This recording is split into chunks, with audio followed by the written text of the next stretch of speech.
Hello, this is Whispers in the Rain. Welcome to tonight's story time, a collection of real stories pulled straight from the depths of Reddit. Dim the lights, let the rain drown out the world beyond your walls. And as you listen, remember, these are the stories people swear are true. Comment below where you're listening from and what time it is where you are. You've scrolled far enough. Now close your eyes and let the whispers begin. Drop of Blood Story 1. There's something wrong with my reflection. Posted by you, /Glasterreverie. I first noticed the difference in my reflection 2 nights ago.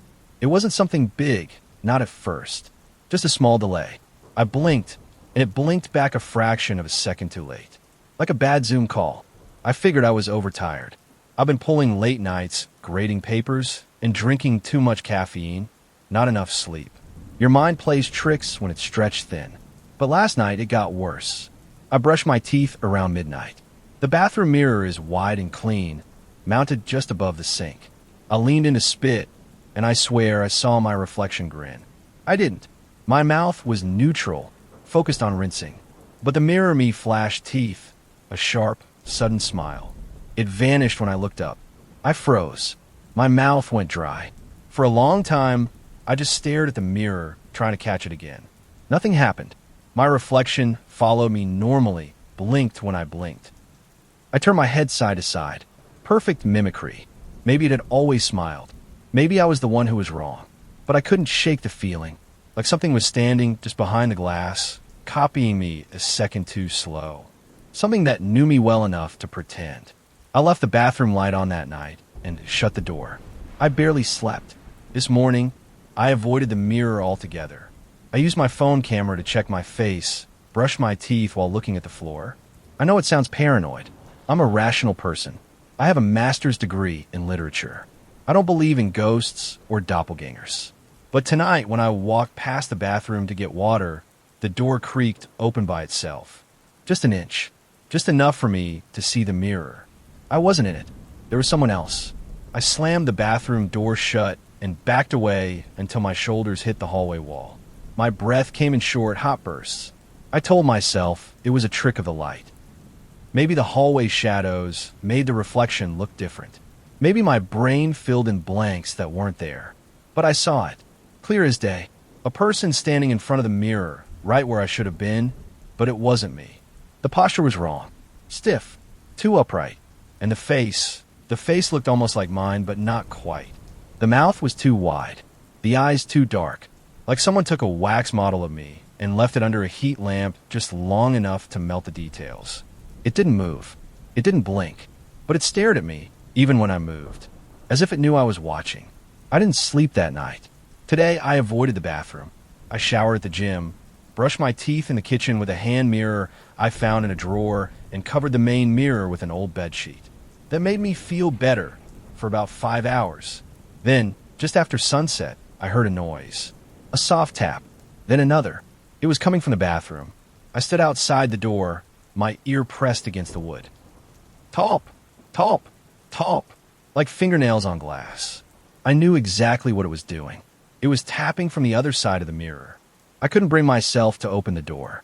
Instead, I went back to my room, locked the door, and sat in bed with the lights on. But then my phone lit up. A notification. Camera. Motion detected. Bathroom. I stared at the screen, paralyzed. I'd forgotten I set up my old phone in there months ago, back when I thought someone was sneaking into the apartment while I was at work. It still sent motion alerts to my current phone. I hadn't gotten a ping in weeks. I tapped the alert and watched the video. The camera was angled toward the sink and mirror. The sheet I'd draped was gone, crumpled in the sink. The mirror was exposed. There was someone standing in front of it. The figure in the mirror wasn't moving. Not really. It stood there, stiff and unnatural, just inches from the glass. Its arms hung at its sides like dead weight, elbows locked straight. And its head was tilted just slightly, as if it were listening to something I couldn't hear. I watched the clip at least a dozen times, trying to catch a glitch, a sign that it was me, and the delay was just bad connection or some camera lag. But no, the face wasn't mine, not even close anymore. Its eyes were black, not dark brown, black, like 2 empty sockets filled with ink. It stared into the mirror like it was looking through it, searching for something beyond the glass. Or someone. Me. I want to call someone. A friend, maybe. My sister, who lives 4 hours away. But how do you even start that conversation? Hey, I think my reflection's trying to get out. So instead, I sat in silence, gripping my phone like it might protect me. I deleted the video after saving a copy to my laptop, just in case. Not for proof. I don't think anyone would believe me.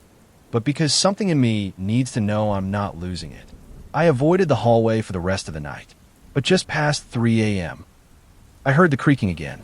This time, my bedroom door handle turned slowly. I watched it from bed, frozen. The lock held, but it moved, back and forth, like someone testing it. Then a whisper, soft, dry. Let me see you. It came from the hallway, low and hoarse, like the voice hadn't been used in years. I didn't breathe, didn't blink. I just stared at the doorknob, praying it would stop.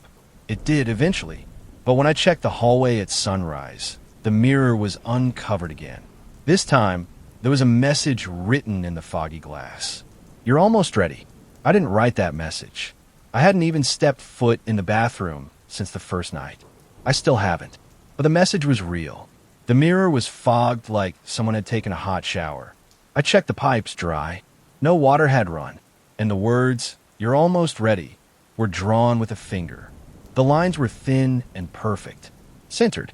I wiped them away with a trembling hand. But the smudges didn't disappear completely. The oily residue still clung to the glass, like fingerprints etched into the mirror itself. I started sleeping with a knife under my pillow. By the afternoon, I was spiraling. I checked the bathroom over and over, trying to catch the reflection off. I even recorded myself standing in front of it, waving, making silly expressions, anything to test it. In the footage, I looked normal. Everything matched. But that made it worse, because that thing in the camera from the night before hadn't been a trick. I saw it, and now it was gone. Around 8 p.m., I decided to do something desperate. I took the mirror off the wall. It came off easily. It was just a hanging piece with clips on either end. I placed it flat against the floor, facing the ceiling. For a few hours, I felt better, like I'd closed the door. Then I went to the kitchen to make tea. When I came back, the mirror was back on the wall. No sound. No crash, no drag marks. No sign that anything had been moved. Just perfectly placed back where it started, like I'd never touched it. I checked the recording on my phone again. Nothing. The last few hours were blank. The camera app had stopped. Crashed. But there was something new. A single still image had saved itself to my phone. Not a video, just a photo. I opened it with shaking fingers.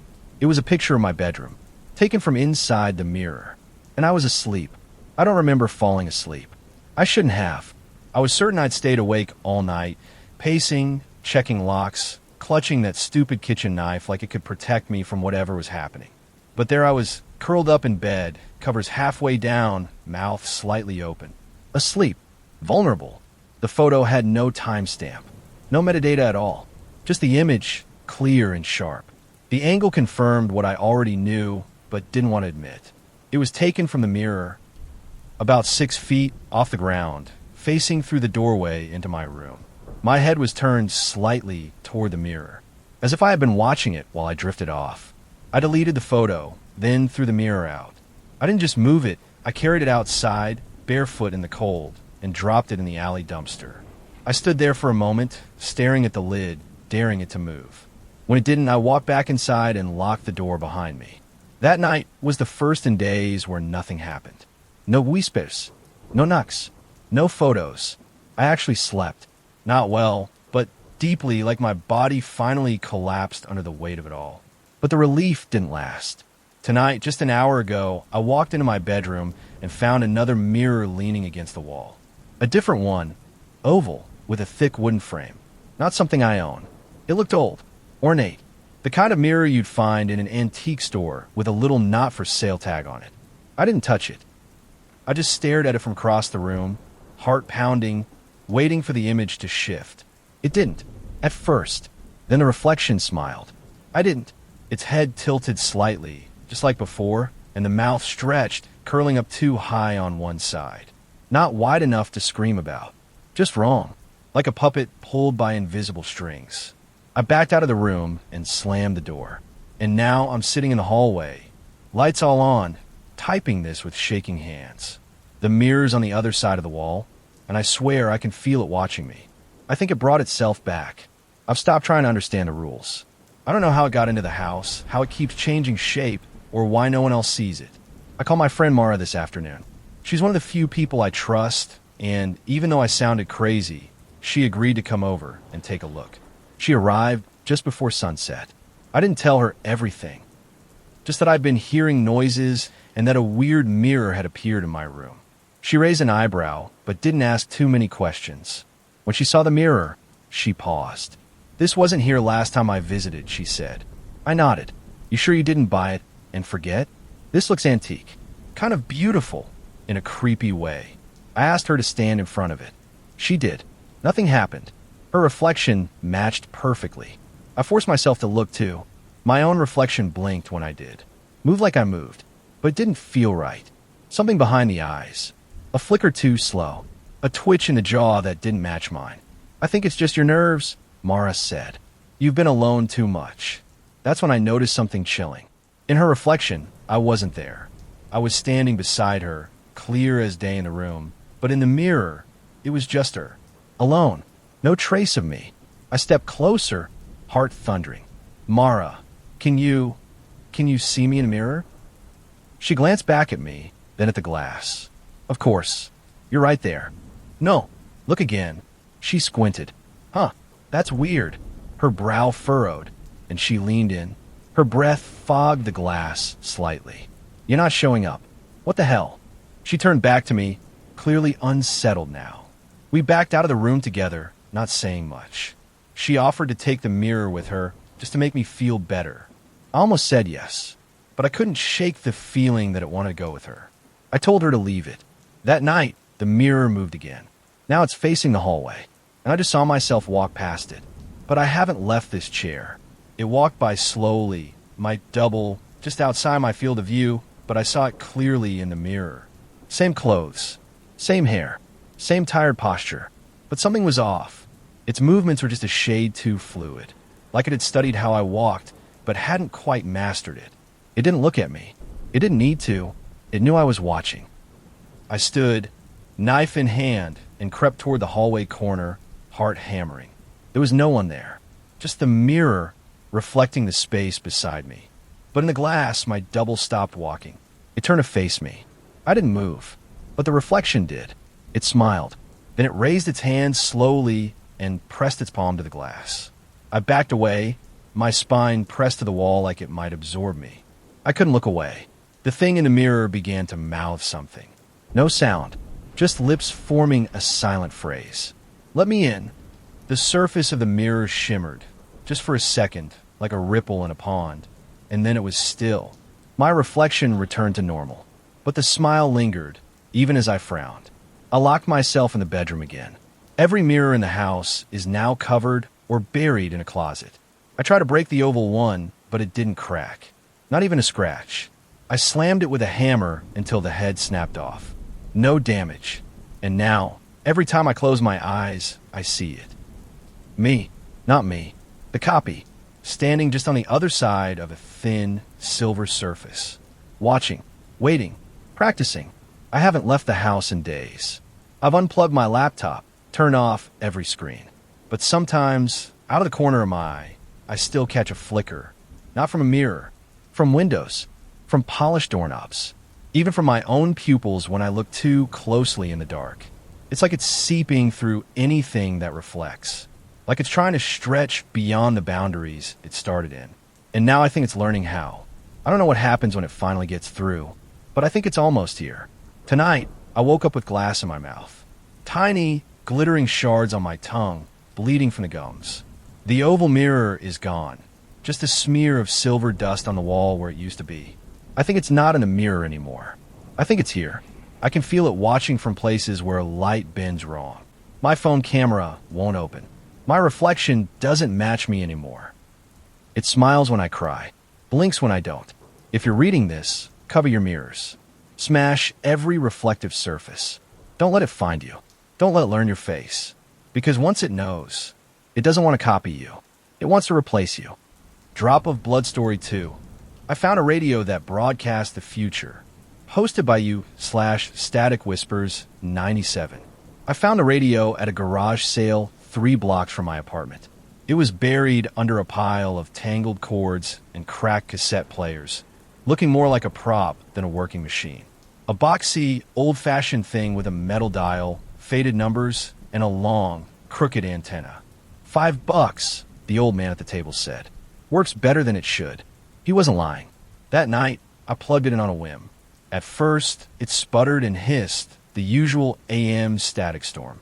I twisted the dial through dead air, faint music, and muffled voices. Then, just past the station marked 107.3, the noise stopped. For a moment, the silence was so absolute, I thought it had powered off. Then the voice began. This is a message for Eleanor Price, apartment 3C. Do not leave your bedroom tonight. He is outside. I froze. That's my name and my unit. No mistaking it. I turned the volume down, heart racing, and glanced at my locked bedroom door. No footsteps, no noise, just the whisper of the old radio in the corner. I turned the dial again. Maybe I misheard. But when I passed 107.3 again, the voice repeated the same warning, word for word, same tone. He is outside. I didn't sleep. I kept the light on and stared at the door for hours. No knocks, no intruder, but I couldn't shake the feeling that something was pressing its ear against the other side. Waiting. By morning, everything was fine. I chalked it up to a prank frequency or a bad dream. Until the next night, when the voice came back. This is a message for Eleanor Price. Do not answer the phone at 2:14 a.m. It is not your mother. The call came. At 2:14. I'll let it ring. The voicemail it left was just breathing. I didn't tell anyone about the radio. How could I? Hey, I bought a haunted appliance, and now it tells me how to not die. Yeah, that'd go over well. But I started keeping a notebook, just in case it kept happening. It did. Night 3. The voice returned, calm, monotone, with a slight distortion, like it was broadcasting from somewhere farther than just a radio tower. This is a message for Eleanor Price. Do not look at the mirror between 3 o'clock and 3:05 a.m. No matter what you hear. I obeyed. At 3:02, I heard something behind me. A soft knock, followed by a whisper.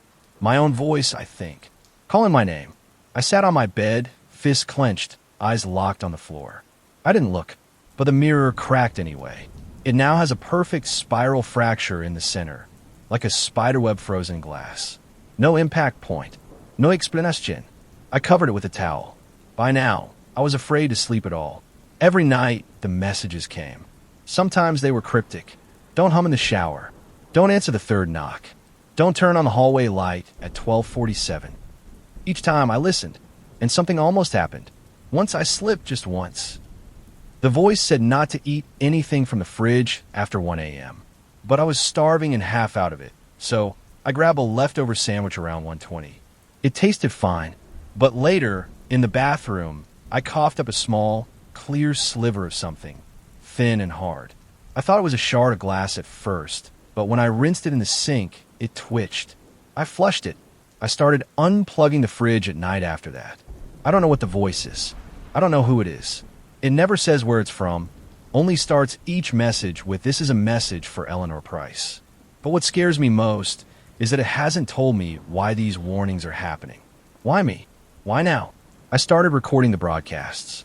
I plugged my phone into the auxiliary port and hit record just before midnight. I wasn't sure why. Maybe to prove I wasn't losing it. Maybe to have a backup if I missed something. But one night, I made a mistake. I left the voice recorder running after the message ended. The next morning, I reviewed the file. The message was the same as what I'd heard. Do not open the blinds. The sky is not correct tonight. I hadn't opened them. I didn't plan to. But at the end of the file, long after the warning had finished, there was something else. Breathing. Shuffling. A low, raspy whisper I hadn't heard live. It wasn't the usual distorted voice. This one was closer.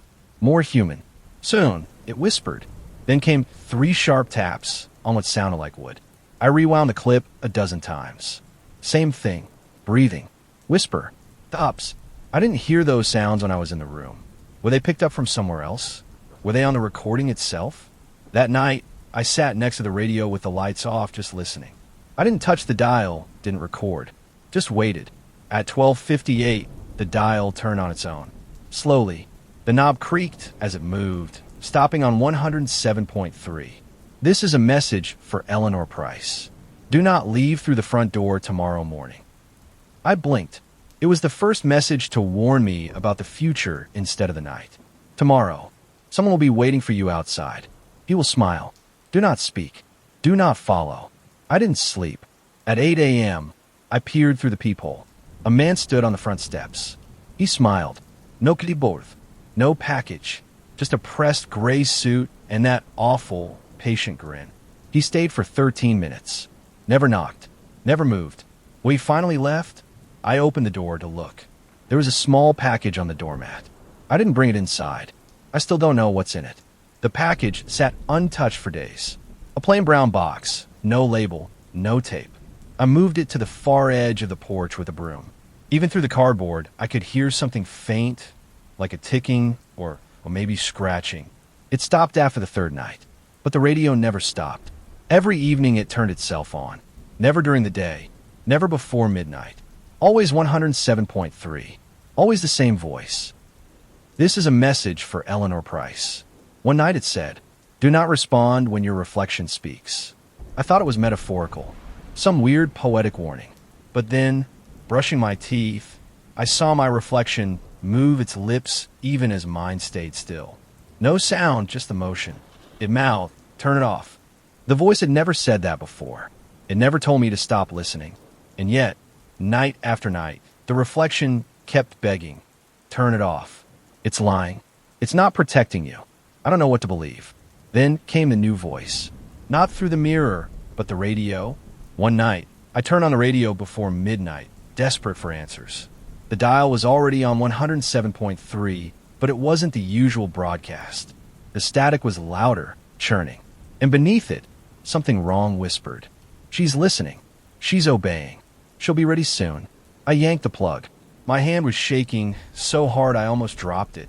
But even unplugged, the radio let out one final crackle. A single word. Soon. The next day, I smashed it. Took a hammer to it, broke the casing, crushed the dial. It sparked and hissed like a dying animal. I tossed the pieces in a dumpster miles away. That night, I slept for the first time in a week. But this morning, I found it back on my dresser.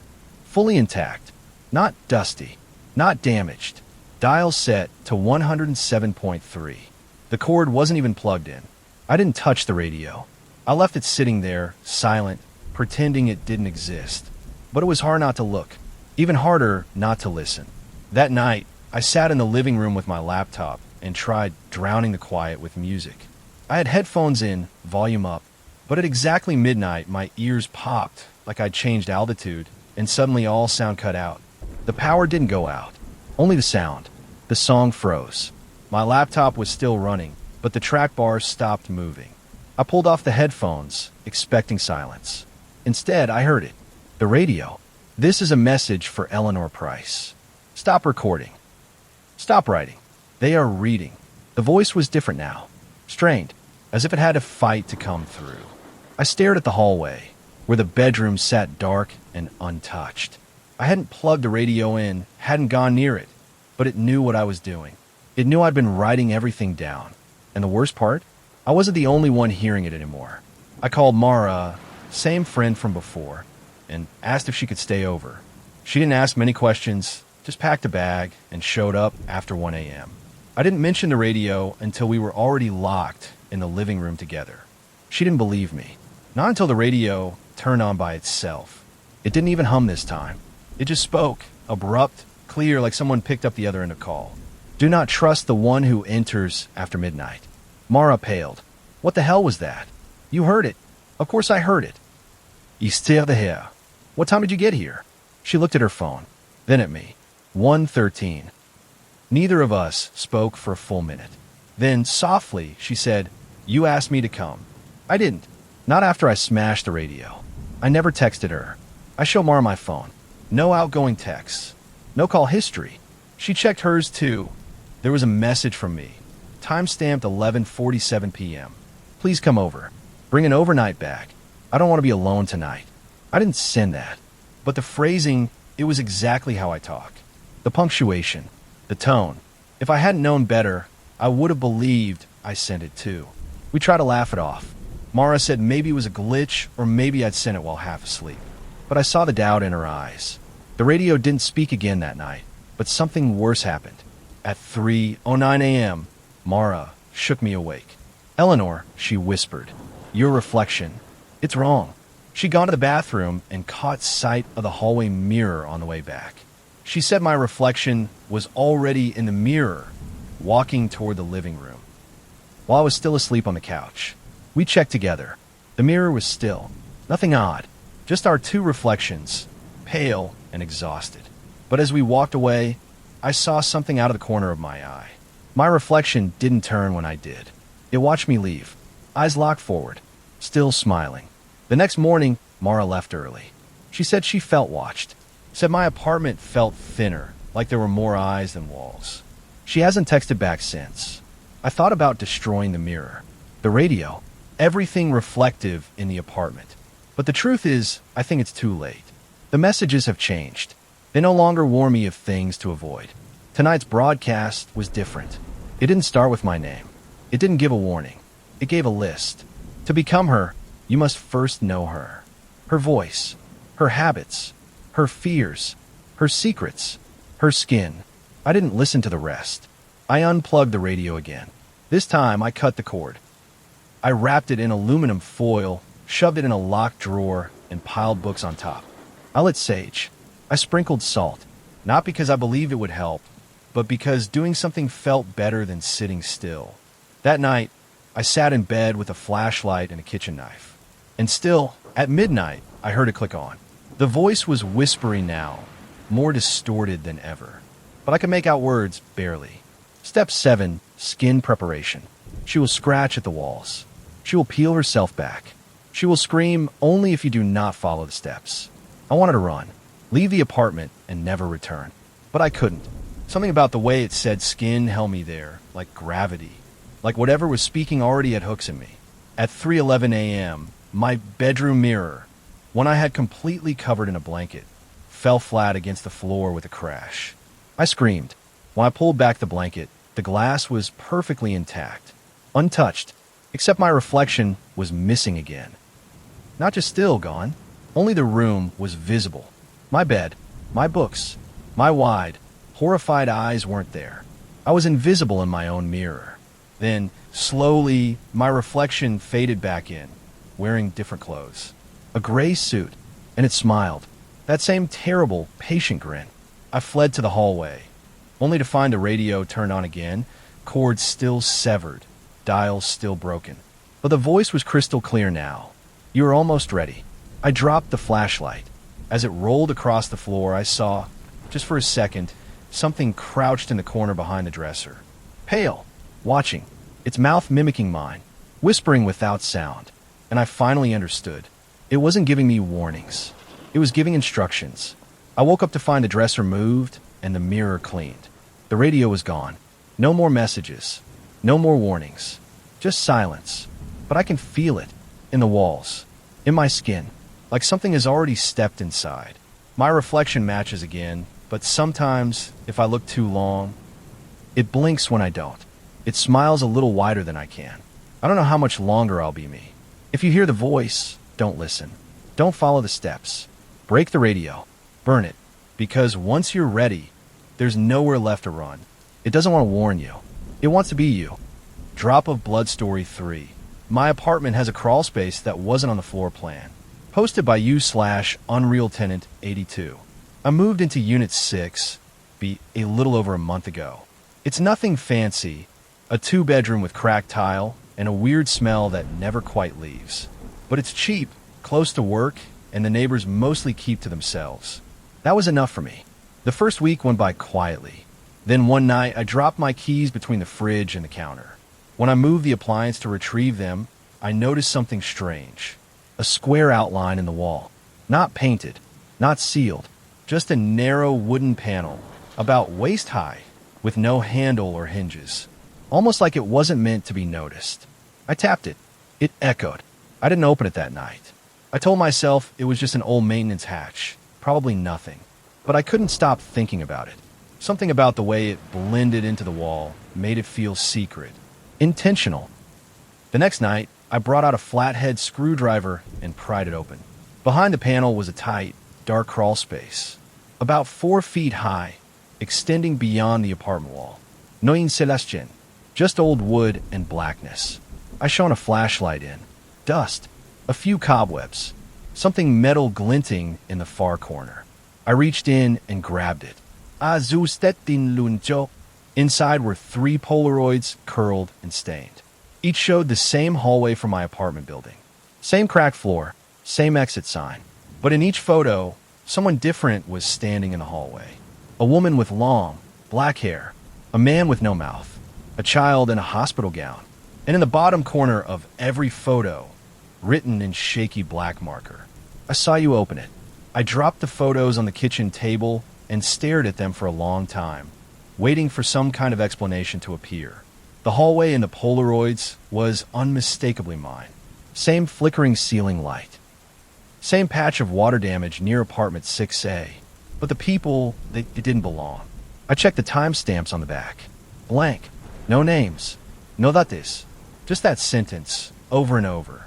I saw you open it. I shoved the tin back into the crawl space and slammed the panel shut. Tried to forget, but I couldn't. Every creak in the floorboards made me jump. Every sound from the hallway made me hesitate before opening the door. I slept with the lights on. The next night, I heard something move inside the wall. It started as soft scraping, like someone shifting their weight against old wood. Then came the tapping. 3 knocks. Then silence. I didn't sleep at all. Morning came, and I went to the super to ask if the unit had ever been renovated. He was an old man named Jorge, always friendly, always slow to answer. When I asked about the crawl space, his expression changed. His smile vanished. There is no crawl space in 6B, he said quietly. I insisted, told him I'd opened it myself. Showed him the photos. He wouldn't touch them. I had it sealed up years ago, he whispered. It wasn't supposed to open again. When I pressed him for more, he just shook his head. People who go into that wall don't come out the same, if they come out at all. I left with more questions than answers. That night, the tapping started again. But this time, it came from the other side of the apartment, the wall opposite the crawl space. When I checked, the panel was open. I know I shut that panel. I know I did. I remember the sound of it snapping back into place, the dry click of wood against frame. But now it hung open like a mouth mid-sentence. The inside was darker than before. Too dark. The flashlight barely lit more than a foot in. And something had changed. The lunchbox was gone. Instead, a new item sat just inside the opening.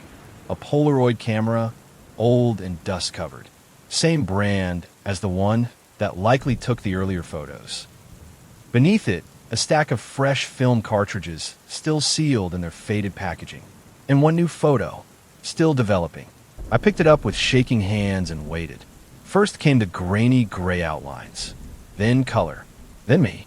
It was a picture of me, standing at the crawl space, holding that exact photo, mouth slightly open in horror. Just like I was doing now. I dropped it, ran to the sink, and splashed water on my face, trying to calm the static building behind my eyes. The apartment felt colder, smaller. I returned to the crawl space to close it again, but this time, the panel wouldn't move. It wouldn't shut.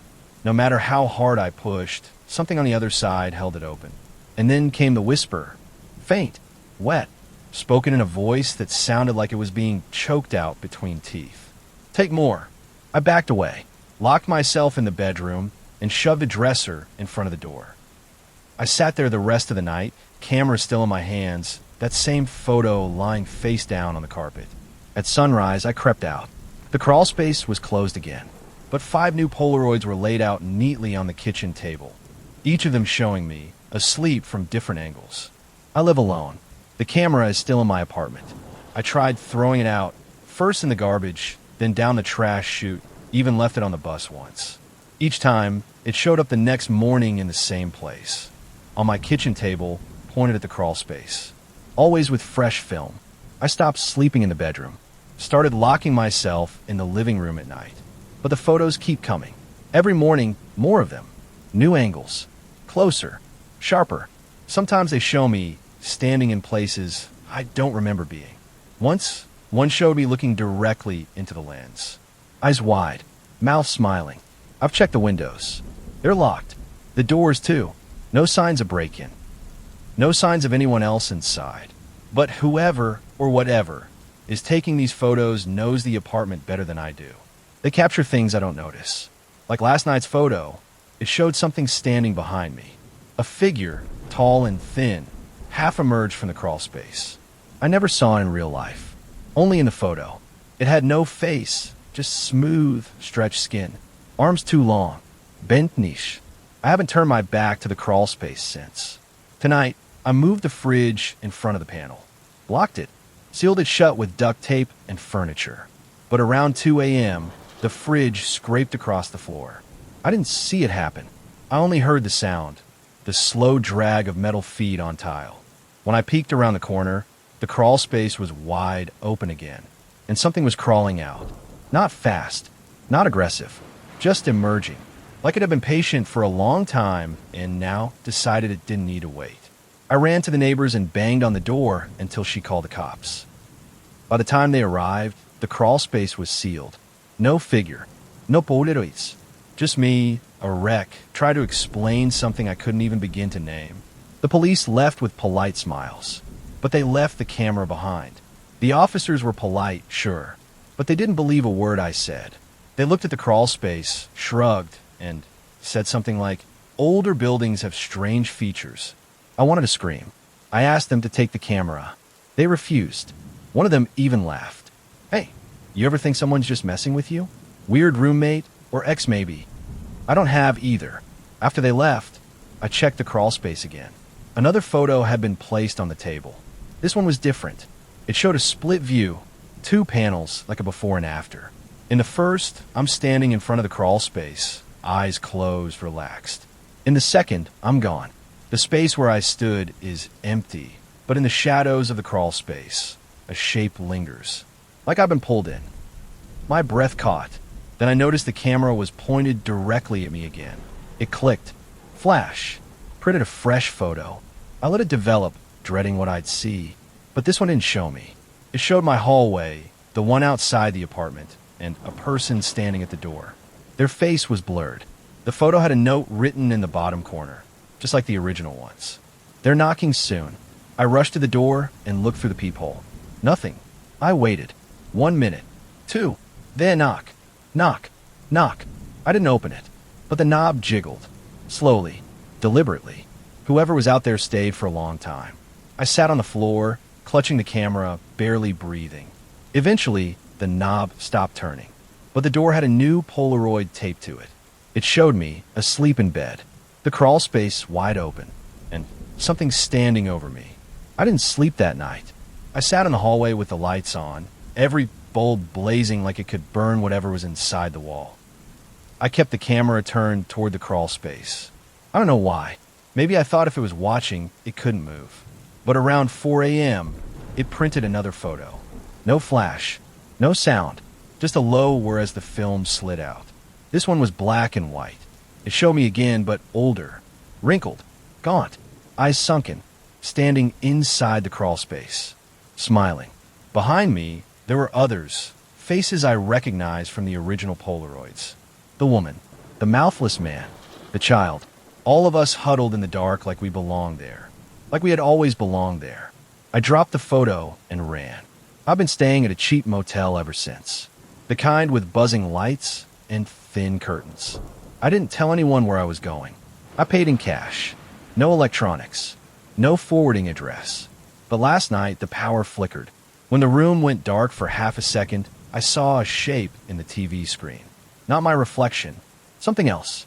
Watching. And when the power came back, the camera was on the nightstand. I didn't bring it with me. It clicked once before I could react. The new photo showed my motel bed, empty. But on the floor beside it, something crawled out of a square opening in the wall. I turned, slowly, toward the spot it depicted. And there, beside the dresser, was a small panel I hadn't noticed before, Wooden, warped about waist high. No hinges, no handed, but it was cracked open. I didn't touch the panel. I shoved the dresser in front of it, stacked every piece of furniture I could find to block it off. Then I left the motel. Just walked out. Didn't check out. Didn't grab my bag. I took the camera with me. It was safer to know where it was. I bounced between places, couch surfing, even sleeping in my car for a few nights. But it keeps following me. Everywhere I go, the crawl space comes with it. It's never the same shape or size, but it's always there. A square in the wall, hidden behind something, silent until night. And when I find it, there's always a new photo waiting. Sometimes it's a warning. Sometimes it's a memory I never lived. But now, they're starting to show the inside. Not just the hatch, but what lies beyond it. A long tunnel, wet wood, rotting beams, figures half-turned, crawling deeper into a place that shouldn't exist. I saw myself in one, crawling on all fours, eyes pale, mouth open too wide. Behind me, dozens of others, all smiling. One photo had a new message scribbled on the back. It's your turn. Last night, I stayed at a friend's apartment. I didn't tell her anything, just said I needed a night away from mine. She was kind enough to lend her couch. But when I woke up, she was gone, and the closet door was open.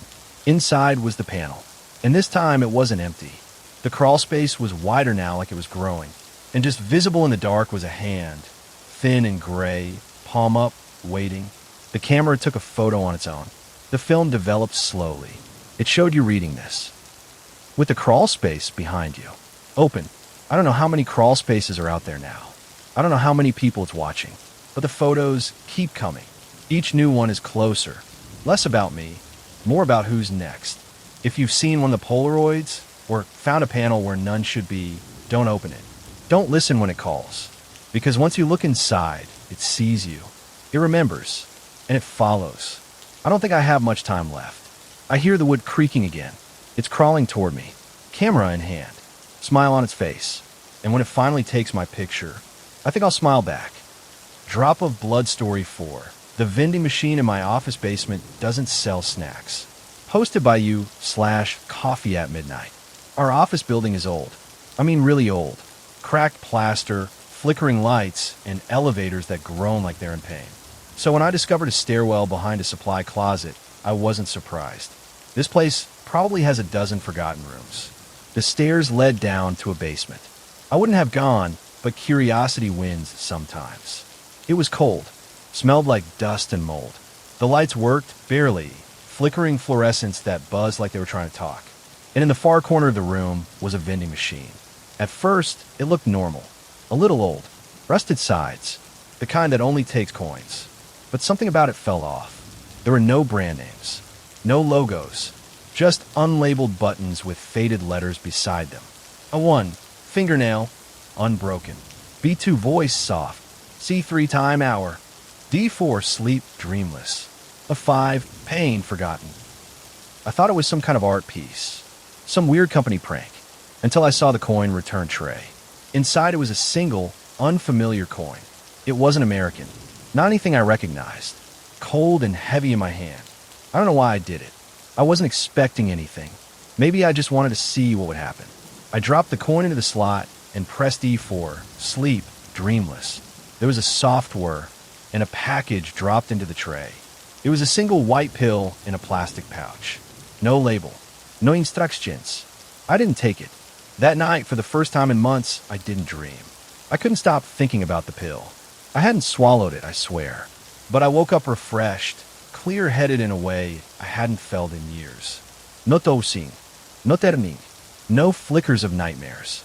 Just void, followed by morning light. And the pill was gone from my nightstand. I returned to the basement after work. The same coin was back in the return tray, like it had never left. This time I hesitated, but curiosity eats at you, doesn't it? I pressed C3, time, hour. No noise, no pill, just a feeling. When I looked at the clock on my phone, it had jumped forward exactly 1 hour. I checked my call log, my texts, nothing new. It was as if the time had simply skipped me. That night, I missed a call from my sister. She said she was worried, said I hadn't answered in days. But I'd talked to her yesterday. Hadn't I? I started taking notes. Each button did something, something real, and each time I used a coin, it reappeared the next day, waiting for me. A one fingernail, unbroken, my cracked thumbnail from an old injury, smoothed over, pink and new. B2, voice, soft, my hoarse throat vanished. I spoke clearly, even sang. E5, pain, forgotten, my old knee pain disappeared. Not dulled, erased, like it never existed. I didn't tell anyone. This wasn't something I could explain. It felt personal, like a secret I wasn't meant to have. But secrets grow. By the end of the week, I was visiting every day, cataloging the results, learning which buttons repeated, which didn't. Some changed. On Friday, F6 appeared, grief dulled. I pressed it. Nothing dropped. But when I got home, I looked at my late father's photo and felt nothing. No ache, no worms, just distance. That scared me more than anything else. I tried to stop going. I really did. I avoided the closet with the hidden stairwell, took the elevator, worked through lunch, but around 3 p.m., I'd feel the coin in my pocket. Heavy, cold, calling. By Monday, I gave in again. The machine looked unchanged except for a few new buttons that hadn't been there before. The labels were different now, less poetic, more personal. G7, memory, July 19th. H2, name, first kiss. J9, fear, the dark corner. I didn't remember selecting G7, but when I got home that night, I realized something was missing, a blank spot in my mind. I asked my sister what we did on July 19th, and her face dropped. That's the day you found Max. Max was our childhood dog. I'd found him hit by a car when I was 9, but now I don't remember any of it. I can't picture Max's face. I know I had a dog, but the memories are gone. Scrub clean, erased. I stood in front of the machine again the next day, angry, panicked. I pressed a random button without looking. It was labeled K0, truth small. The machine buzzed louder than usual. The light behind the buttons flickered, and instead of a pill or object, a slip of paper dropped out. On it, in perfect handwriting, it remembers every choice. I didn't sleep that night. The next morning, I noticed another change.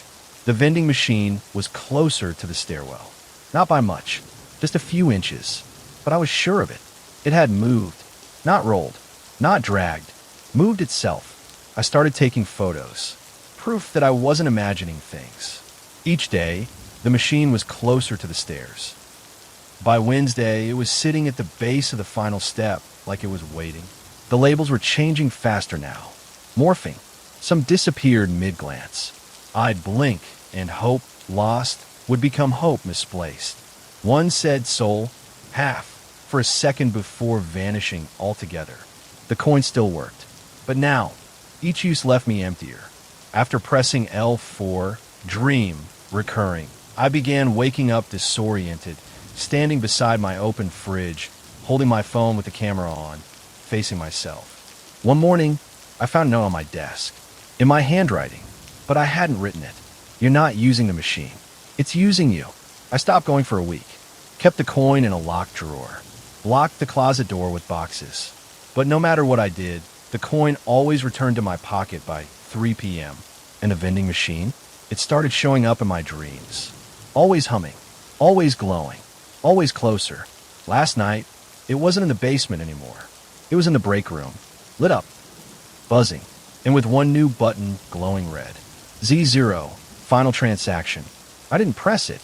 I ran. But this morning, my coworker Jonah is gone. His desk cleared. No trace. Nobody even remembers him, except me. I checked the machine. His name is a button now. Y1, Jonah Alt. And the coin? It's warm now. I stared at the Jonah Alt button for a long time. I didn't press it. Couldn't. But I noticed something when I hover my finger near the glass. The lights behind the buttons pulsed, like the machine was excited. I stepped back. The humming stopped. I left the office early and went home, thinking maybe I just needed distance. But the coin was still in my pocket, heavy and warm like a fever. That night, I dreamed of Jonah. He stood inside the machine, not in pain, not screaming, just still, staring out from behind the glass, one hand pressed flat against the window. The snacks had all been replaced with people. Familiar ones. Co-workers. Strangers. Me. Each in their own little slot, waiting to be selected. When I woke up, the coin was under my pillow, and written on my mirror in fog. Don't keep it waiting. I tried throwing the coin into a storm drain. It came back.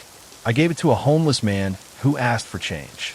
He smiled, thanked me, and then froze, eyes wide, like he had just heard something I couldn't. Then he dropped the coin and walked into traffic without looking back.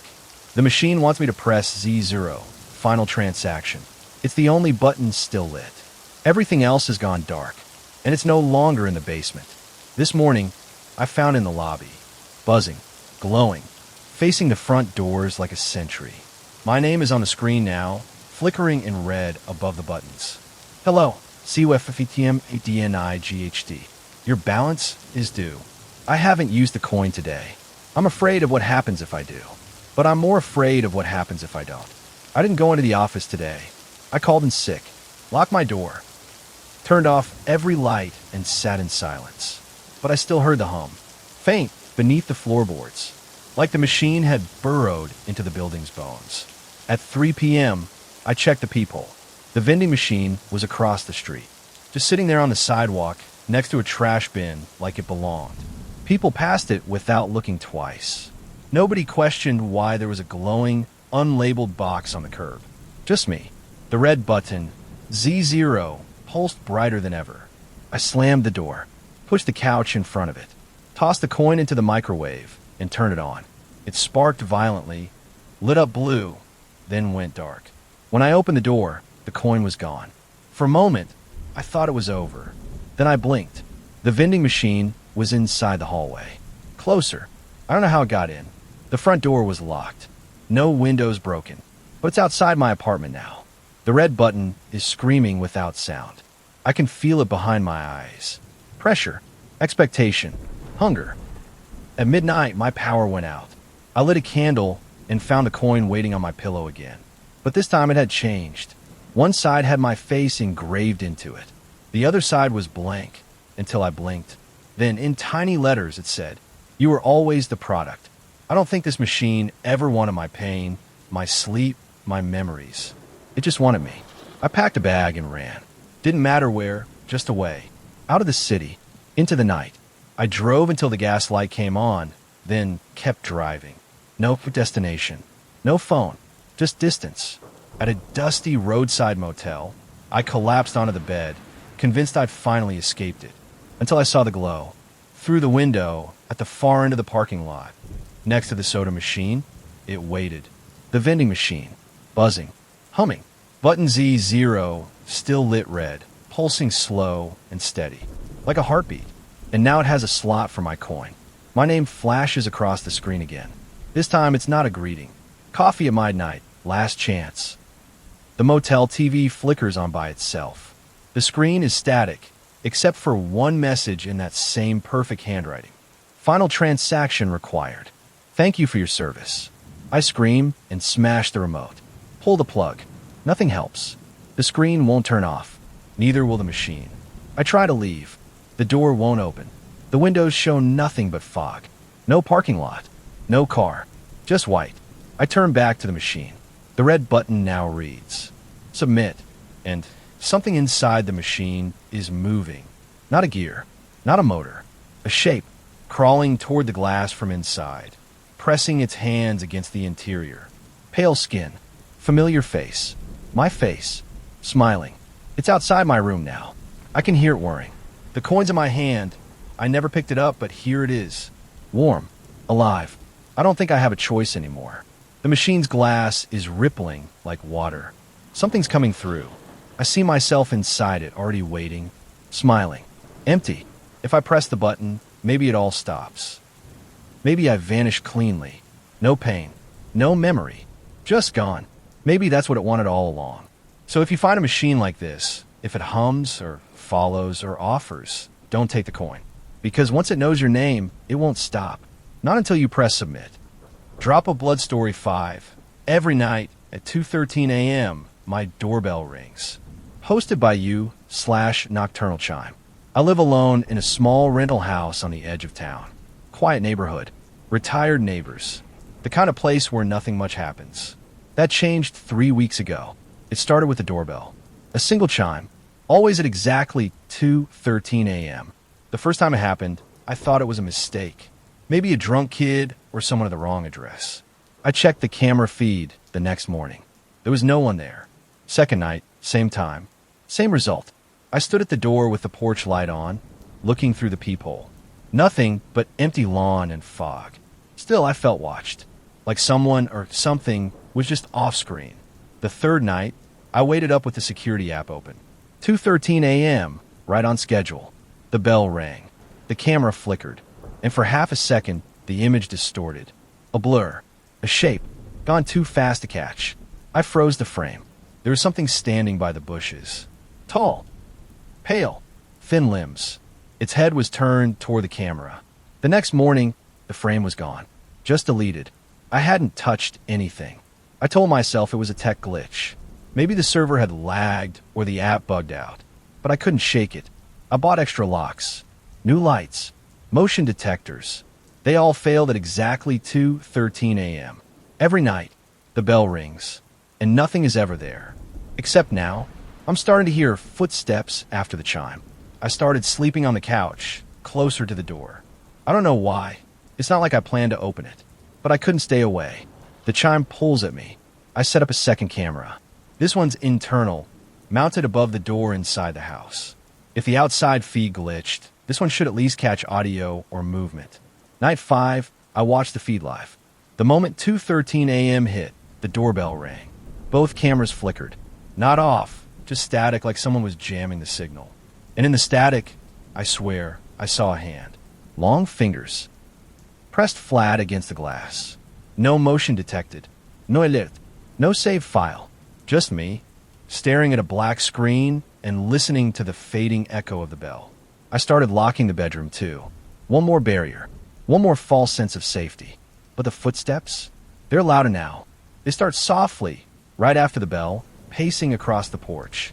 Then, slow pressure against the door. Not knocking. Just weight. Like something leaning into it.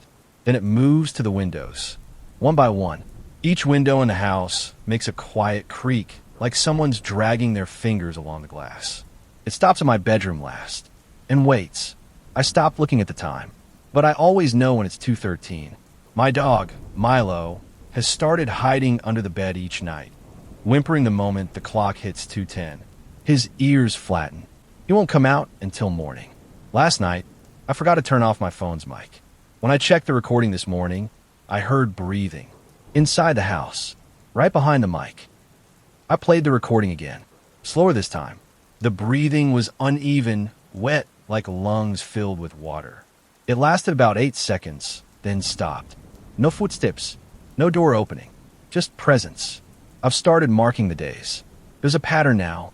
The bell rings every night, but every third night, something changes.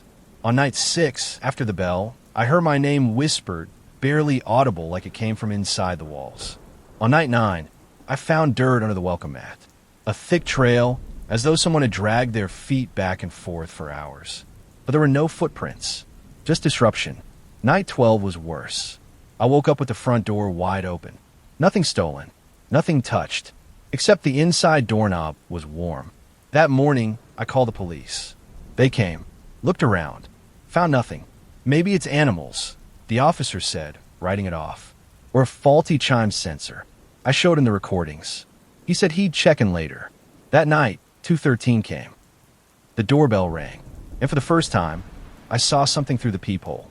Not a person, a face, gray skin, sunken eyes, no lips, just a stretched grin that looked too wide to belong to anything human. It didn't blink, just smiled, inches from my eye, like it could see me through the glass. I fell back. When I looked again, it was gone. In the morning, I found a smudge on the glass. Not outside, inside. I wiped the smudge clean, but it left a faint imprint, oily, like skin pressed too long against cold glass.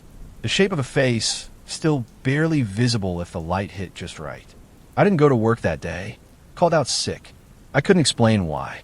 I just knew I didn't want to leave the house. Or maybe I didn't want to come back to it later. I set up motion detectors inside. One in the hallway, one in the kitchen, one in the bedroom. I even left my phone in the living room, recording all night. At 2:13 a.m., the bell rang. Then silence. Then the chime of motion in the hallway. Then the kitchen.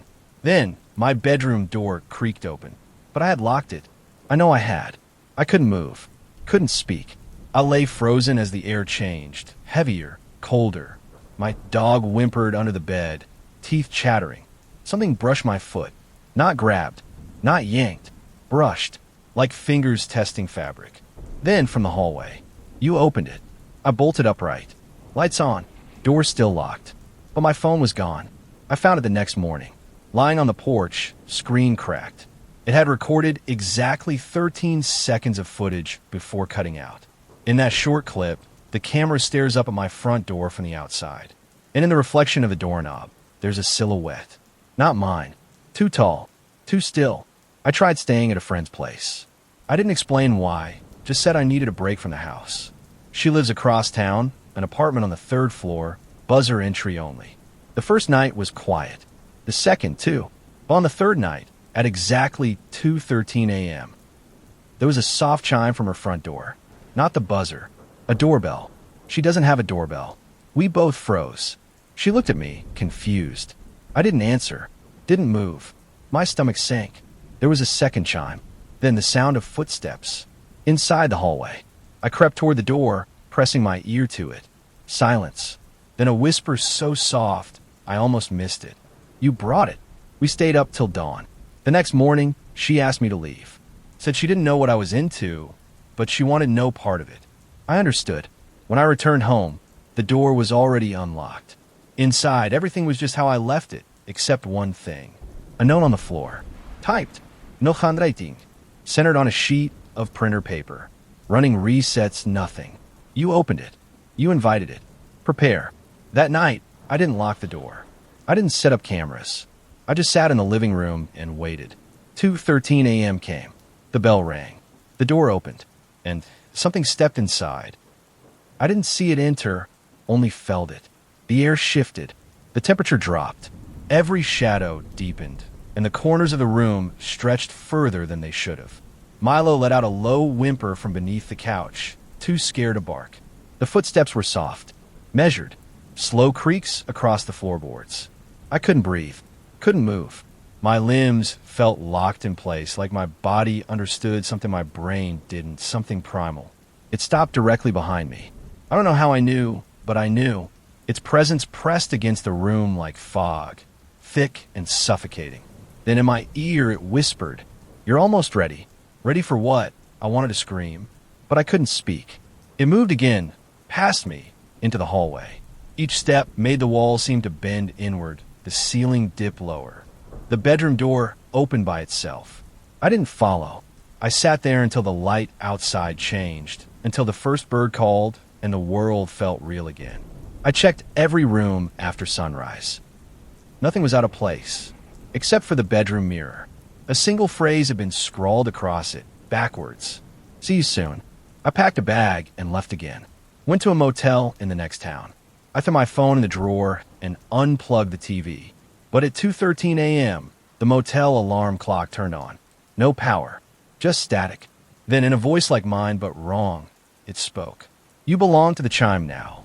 I've stopped counting days. It rings wherever I go now. Hotels, friends' houses, even the middle of nowhere deep in the woods. I destroyed my phone, ditched my car. But the chime always finds me.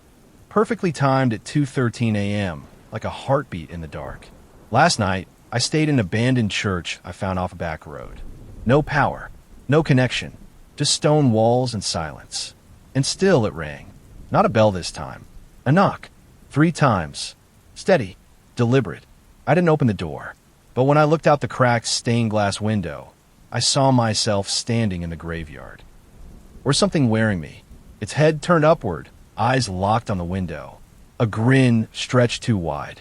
A hand lifted slowly, then pointed at the front doors. I backed away, tripped. When I hit the floor, the air was suddenly thick with that smell again. Damp wood, old earth, and something metallic. On the altar lay a single note. "You let it in. Now it lets you out." What does that mean? This morning, I looked in a mirror.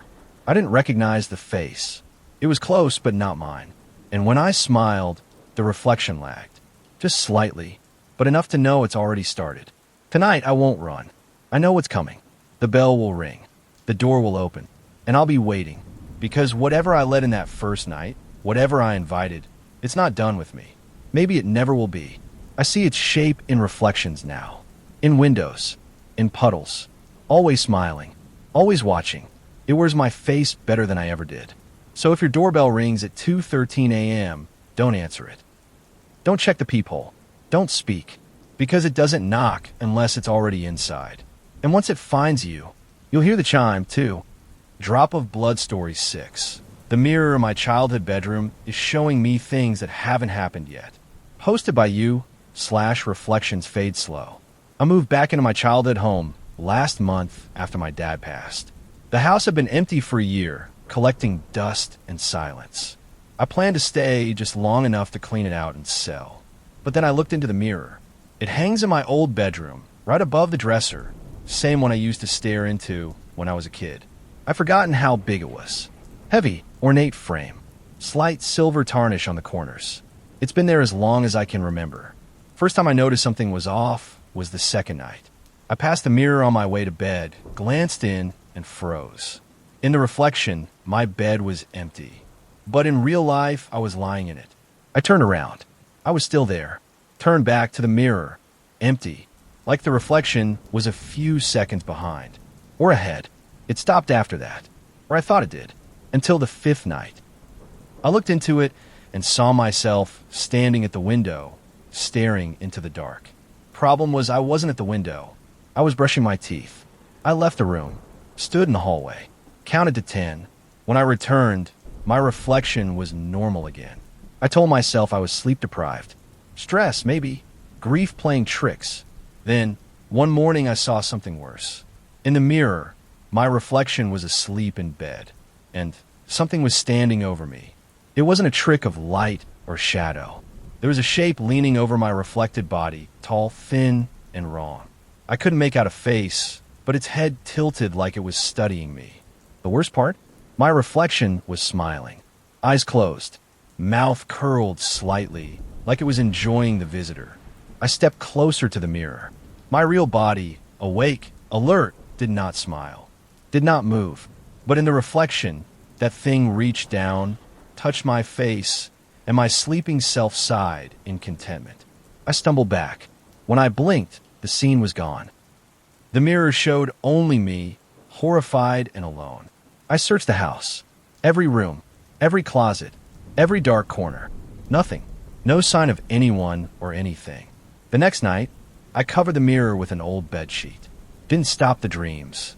I dreamed of the mirror uncovered, of my reflection peeling itself away from the glass and stepping out into the room. It whispered something I couldn't hear. When I woke, the sheet was on the floor. And the mirror? It was showing me again. Same room, same bed. But this time, the figure was sitting at the desk, writing. When I turned to check the desk in real life, the page was already written. In my handwriting. He is patient. I don't remember writing it. But the pen was still warm. The writing kept appearing. Sometimes it was a word. Sometimes a full paragraph. Always in my handwriting. Always on paper I didn't remember touching. I'd wake up to notes on the desk, on the walls, even tucked into the mirror's frame. He likes when you're alone. Stop watching. He watches back. Your reflection isn't yours anymore. I stopped sleeping in that room.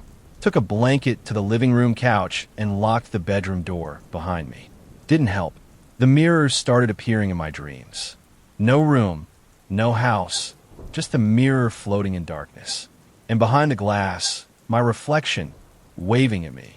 Only now its eyes were open, too wide, and it never blinked. One night, I left the house, drove 3 towns over, slept in my car with a jacket over my head. Still had the dream. Woke up gasping, checked my phone, and found a photo in my gallery. It was me, standing in front of the mirror, except I hadn't taken it. I looked closer. The version of me in the photo had no reflection, just the thing behind the glass smiling back. When I returned home the next morning, the front door was unlocked. Inside, everything was untouched except the mirror. There were fingerprints on the inside of the glass. 5 long, oily prints stretching upward, like someone had tried to pull themselves through. And behind the frame, tucked in the gap against the wall, was a single note. Almost time. I tried taking the mirror down. It wouldn't budge. I unscrewed the mount, slid a crowbar under the edge. Nothing. It clung to the wall like it was fused there. When I hit it with a hammer, the glass didn't even crack. Just shimmered like water. And for a second, I swear I saw my reflection grin. I stopped sleeping entirely. Lived off coffee and dread. Every room felt colder. Smaller. Like the house itself was shrinking inward. Then came the voices. Not in my head, in the walls. They whispered at night, right after the lights went out. Bretty, urgent, infinichet sentence. Let him in. It's only fair. You watched too long. I found scratches behind the mirror the next day. Not on the surface, but inside the wall. 5 deep grooves carved into the plaster. Like nails. Human-sized. Desperate. That night, I made a mistake. I stood in front of the mirror at 3 a.m., looked directly into it, and said, "What do you want?" The reflection didn't match my mouth. It answered, "To trade." I staggered back. The mirror rippled like water. Behind my reflection, a doorway opened. Blacker than black, with walls that pulsed like they were alive. The thing stepped out. It looked like me, but smoothed, polished, as if someone had built a version of me from memory, but forgot the fine details. The blink rhythm was wrong. The smile too perfect. It raised one hand, pressed its palm to the inside of the glass, and the mirror flexed. I ran from the room and slammed the door, heart hammering so loud it drowned out thought. The mirror didn't break, didn't fall. It just hummed, like something inside it had finally woken up. I didn't sleep. I didn't eat. By the next day, the reflection had changed again. Now it was me, but standing in the hallway outside the bedroom. Wearing the same clothes I had on now, down to the smudge of dirt on my sleeve. I checked the hallway. Empty.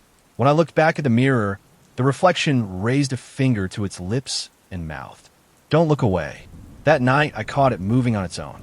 I passed by the bedroom quickly, avoiding the mirror, when something flickered in my peripheral vision. I turned. The mirror was shifting, showing rooms it wasn't facing. The living room, the kitchen, the outside. It was watching the house from every angle. I covered it again, nailed a sheet across the frame, taped the corners down, piled boxes in front of it. And still at 3 a.m., I heard glass crack. When I tore the sheet away the next morning, there was a new message written backwards in condensation. You watched me. Now I watch you. I've started seeing glimpses outside the mirror now. Flashes in windows, in puddles, in shiny doorknobs. Once I saw myself in the kitchen reflection, staring at the knife drawer. But I was still in bed. The mirror's not just showing me the future anymore. It's showing me possibilities. And I don't think I'm the only one choosing. I don't remember falling asleep. But I woke up this morning on the bedroom floor, directly in front of the mirror. No blanket, no pillow, just me and the cold wooden floorboards. The boxes were gone, the sheet torn neatly down the middle. And the mirror, it showed me standing motionless at the end of the hallway. I turned to look. Nothing was there. But when I looked back, the reflection was closer. Now it stood just outside the doorway. I blinked. Closer. I blinked again. Right behind me. I didn't dare turn around. I just reached slowly for my phone and snapped a picture over my shoulder. Empty. But the reflection? Still there. Closer now. Inches from me, its mouth moving. I turned up the brightness. Zoomed in. One word. Whispered. Yes. I don't know what I agreed to. I don't remember saying anything. But something has shifted. The world feels off-kilter, like I'm no longer aligned with it. Clocks tick slightly out of sync. Lights flicker a beat too late. My reflection sometimes stutters, delays by a fraction of a second, just long enough for me to know. And today, I found a photo on my phone I never took. Me, smiling in front of the mirror. Only in this one, my eyes are blacked out, cleanly erased. And behind the glass, there's no reflection at all. Just an open doorway, waiting. Last night, I tried to destroy it. Not just the mirror, the whole room. I dragged the dresser away, smashed the frame with a hammer, tore up the floorboards. I even set a small fire. But when the smoke cleared, the mirror was untouched. Worse, it had grown. The frames stretched to the ceiling now, curling outward like vines. The glass was darker, deeper. I saw nothing inside it. No reflection, no furniture, no me. Just distance. A hallway of shadows that didn't belong in this world. And footsteps. Slow, deliberate, approaching from somewhere deep within. I boarded the room shut, moved downstairs. I stopped sleeping entirely. When I blinked too long, I see the mirror's hallway. Tonight, I passed by the stairs, and the reflection in the hallway mirror winked at me. But I didn't wink, didn't even blink. I stood frozen, watching myself grin, then walk away inside the reflection, off-screen, toward some unseen place. Then it came back, holding something, a piece of paper pressed against the glass. It said, "I'm ready when you are." That was an hour ago. Now every mirror in the house is fogging. Even my phone screen, even the toaster. And behind every reflection, I'm not alone anymore. Tonight's the last night. I know it. The mirrors won't stop fogging, even when I wipe them. Every surface shows a version of me, smiling, waving, nodding. They're waiting. The hallway inside the big mirror is wide open now. I stood in front of it for an hour, watching shapes shift in the dark. One of them whispered, "Trade." I think I already did. I just don't know when. So if you ever see a reflection that doesn't blink when you do, run. Don't speak. Don't ask. Because once it knows you're watching, it will wait. And one night, you'll be the one behind the glass. Drop of Blood Story 7. The quiet neighbor who never leaves his house. Posted by you/SilentWatcher22. I moved into the neighborhood 6 months ago. Suburban streets, kids riding bikes, weekend barbecues. Nothing out of the ordinary. Except for one house at the end of the cul-de-sac. Number 47. The house looks normal. A little rundown, maybe, but there's never any sign of life. No meio, no packages, no decorações. The lawn is perfectly mowed, but nobody ever steps outside. I first noticed the man living there about a month after moving in. At night, when the streetlights come on, I see a silhouette behind the curtains. Always the same spot, the living room window facing the street. A man sitting still, watching, never moving, never blinking. Sometimes I wave. No response. One night, I heard faint tapping sounds like fingers drumming coming from the house. But no lights flickered. No movement behind the curtains. I asked around. Neighbors say the man never leaves. They haven't seen him in years. Some say he's a recluse. Others whisper about tragedy. I thought it was just an old man, maybe lonely. But last week, I found a note taped to my mailbox. No sender. Just 3 words. He sees you. That's when I started feeling watched. Not just by the man, but by something inside that house. That night, I stayed up, lights off, watching the house. The silhouette appeared again, motionless, just staring out. I thought about knocking, calling the police, or even just leaving a note back. But then I noticed something odd. The curtains never move. Not even a breeze. The silhouette's head slowly turned to face my window. I froze. It didn't blink. It just stared. The tapping started again. Soft, rhythmic like Morse code. I grabbed my phone, zoomed in, and tried to record. But the screen went black. No signal. The silhouette disappeared. In the morning, I found more notes. This time, taped to my door. Stop watching.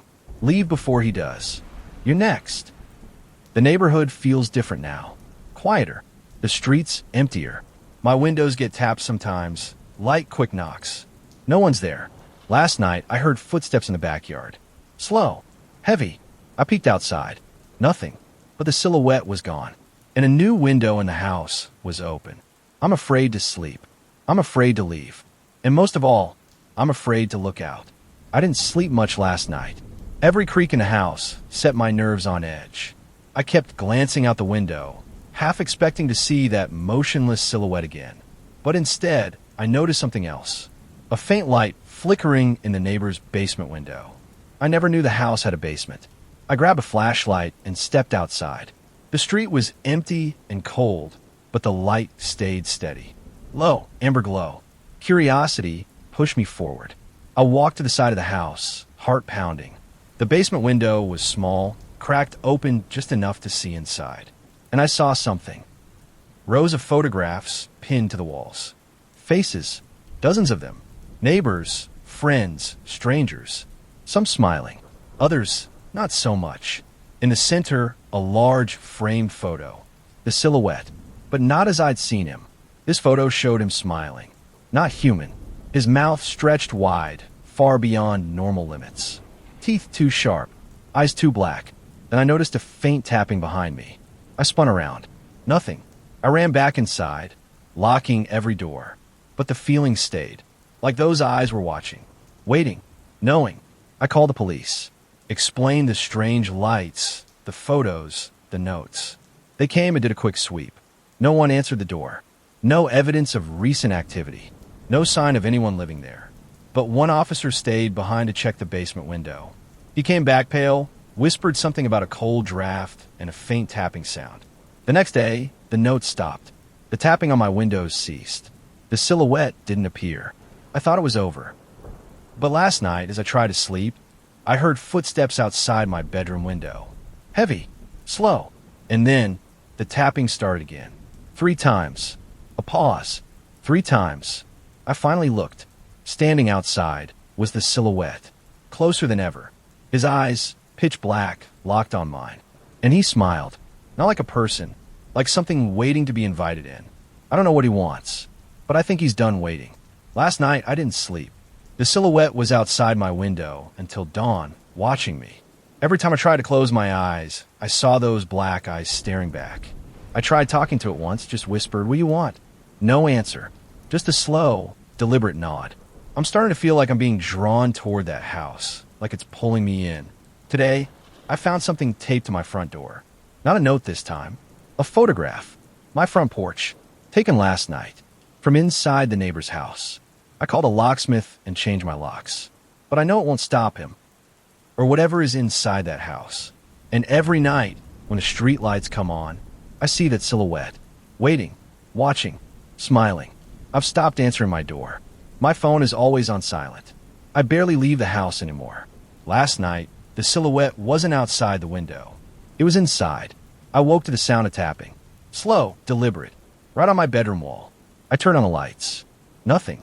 But the tapping continued, moving around the room like someone tracing letters in the dark. I finally crawled out of bed, heart pounding. There, written on the wall in what looked like smudged dirt, were 3 words. "Come inside, please." I screamed, but no one answered. I am trapped, waiting, listening. I don't know how much longer I have before he comes for me, or before I go to him. Last night, I couldn't take it anymore. I grabbed a flashlight and headed outside. The house at 47 was dark, windows black. No silhouette, no lights, but the front door was ajar. I swear I didn't touch it. I stepped inside. The air was cold and thick like walking underwater. I moved through the empty rooms, each one colder than the last. In the living room, the silhouette was waiting. Not behind curtains, not in shadows, right in front of me. His smile stretched impossibly wide. Eyes still black. He reached out a hand. I stumbled back, and then the walls closed in. The house groaned, and I heard his voice, soft and cruel. "You belong here now." I ran, out the door, down the street, but I could still feel him watching, smiling, waiting for me to come home. I left everything behind, sold the car, packed a bag, and moved far away. But no matter where I go, I see that smile in every window reflection, hear the tapping on my hotel walls at night. The silhouette never stops watching. If you ever move into a quiet neighborhood and notice a house with curtains always drawn, don't stare too long, because some neighbors don't leave, and some doors, they never really close. He's still waiting, watching, smiling. Drop of Blood Story 8. The lullaby that plays itself in the empty house. Posted by u/Midnight Hum. I inherited my grandmother's old house after she passed. It's out in the country, surrounded by trees and silence. The kind of place where you hear your own breathing. The first night, I heard it. A faint melody. Soft, gentle, a lullaby, coming from the empty nursery. I didn't remember a nursery. The house had been locked up for years. I thought it was a neighbor's radio or the wind, but the song played every night, exactly at 3:07 a.m. No matter what I did, I tried unplugging every device, Checked every room, even called the power company. No explanation. The lullaby is old. A woman's voice, singing in a language I don't understand. But it feels sad, like it's trying to tell me something. Last night, I found a music box on the nursery floor. Not there before. When I wound it up, it played the same lullaby, and the room grew cold. Like the song was alive. I don't know why, but I'm afraid to sleep, because I think the lullaby isn't just a song. It's a warning. Last night, I stayed in the nursery till the lullaby ended. The music box wound down. The room went silent. Then I heard footsteps, soft, shuffling steps behind me. I didn't dare turn. The air felt thick, like someone breathing on my neck. When I finally glanced over my shoulder, nothing was there. But the rocking chair in the corner had moved. Back and forth. The lullaby started again. Only this time, it wasn't coming from the music box. It was coming from the walls, from beneath the floor. The house was alive, and it was singing. I tried to leave. The door slammed shut, locked tight. No windows would open. I was trapped, with the lullaby, and whatever was calling me. I spent the night pacing the nursery, listening to that haunting melody looping endlessly. It started to feel less like a lullaby and more like a chant, something meant to summon. As the sun began to rise, I noticed the music box was no longer on the floor. Instead, it sat on the windowsill, open, its tiny gears turning slowly, but no melody came from it anymore. In the corner of the room, faint footprints appeared. Small, barefoot, leading toward the closet. I hesitated, then opened the door. Inside, a tiny pair of shoes sat untouched. Dusty, old-fashioned. Next to them was a folded piece of paper. I unfolded it carefully, written in faded ink. "She's waiting to be heard." I felt a chill creep on my spine. The lullaby wasn't just a song. It was a message, and it wasn't meant for me. Midnight hum. I spent the next day researching the house's history. Turns out, a child named Clara lived there decades ago. She died mysteriously in the nursery. Official cause was never determined. Locals whispered about hearing her lullaby on quiet nights. I returned to the nursery that evening, clutching the note. The music box sat on the windowsill again, this time closed and silent. I whispered, "Clara, what do you want?" The room went cold. The lullaby started softly behind me. I turned, but the room was empty. Then, the closet door creaked open. A faint glow spilled out. I stepped inside. The glow formed a small figure. A little girl, translucent, wearing nightgown. She smiled sadly. She reached out her hand and whispered, "Help me." I reached out slowly. My fingers passed through her like mist, but I felt a warmth spread through me. She smiled wider, then pointed toward the far corner of the closet. There, half buried under old blankets, was a small wooden box. I opened it to find a collection of letters, handwritten, yellowed with age. They were addressed to Clara from someone named Eleanor. The letters spoke of a secret, a hidden truth in the house. One letter mentioned a locked attic door, sealed for years. That night, I found the attic entrance hidden behind a loose panel in the hallway. The door was locked tight, but the key was taped inside the closet. I hesitated, then turned the key. The door creaked open. A cold breeze escaped, and the lullaby started again, louder this time. From above, the attic was colder than anything I'd ever felt.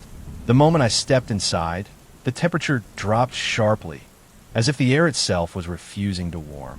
Dust swirled in the weak beam of my flashlight, particles dancing like tiny ghosts in the stillness. I took a slow, steady breath and scanned the room. Old trunks and faded furniture were piled in chaotic heaps. Cobwebs hung heavy, draping everything like ghostly curtains. In the corner, a rocking horse sat abandoned, its paint chipped and eyes staring blankly. Then I heard it, the lullaby.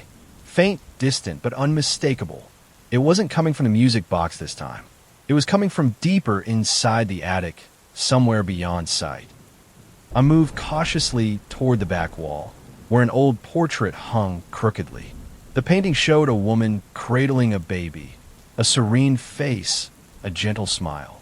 The woman's eyes seemed almost alive, watching me. Beneath the portrait, a trapdoor was set flush in the floor. It wasn't locked. My heart pounded as I reached for the handle. The lullaby swelled, filling the cramped space with its haunting melody. I lifted the trapdoor. Below, a narrow staircase led down into complete darkness. I hesitated but felt drawn to go down. The air grew thicker, heavier as I descended. At the bottom, I found a small room, the walls lined with more old letters, photographs, and toys. And in the center, a small cradle. Empty, but the lullaby came from it. I leaned closer. A soft whisper tickled my ear. Find her. I didn't know who or where, but I knew this was just the beginning. I spent the next day piecing together the mystery. The letters revealed that Clara's mother, Eleanor, had hidden something terrible in the house, something she never wanted found. Rumors spoke of a dark presence that haunted the family, creeping closer with each generation. They called it the Whispering Shadow, a spirit that thrived on silence and sorrow. That night, the lullaby grew louder, echoing through the halls like a call. I sat in the nursery, clutching a letter that ended abruptly. She waits beneath the floor, where the light never reaches. Only the brave will find her, and only the lost will free her. I felt a sudden chill and glanced down. The floorboards near the cradle were loose. With shaking hands, I pried them up and discovered a small trapdoor. Below, a faint glow pulsed. The lullaby faded into a whisper. Come home. I don't know what I'll find beneath the house, but I can't ignore her plea. Because some lullabies aren't meant to soothe. They're meant to wake the forgotten. Tonight, I'm opening that trapdoor. The lullaby plays softly as I write this. I don't know what I'll find. Maybe peace or something darker. If you hear a lullaby in the night, don't ignore it. Sometimes it's not a song to fall asleep to. It's a call, a warning, and maybe a last chance to make things right. Wish me luck. I'll update if I can. Drop of Blood Story 9. The shadow under my bed is learning to speak. Hosted by you/bedtime whispers.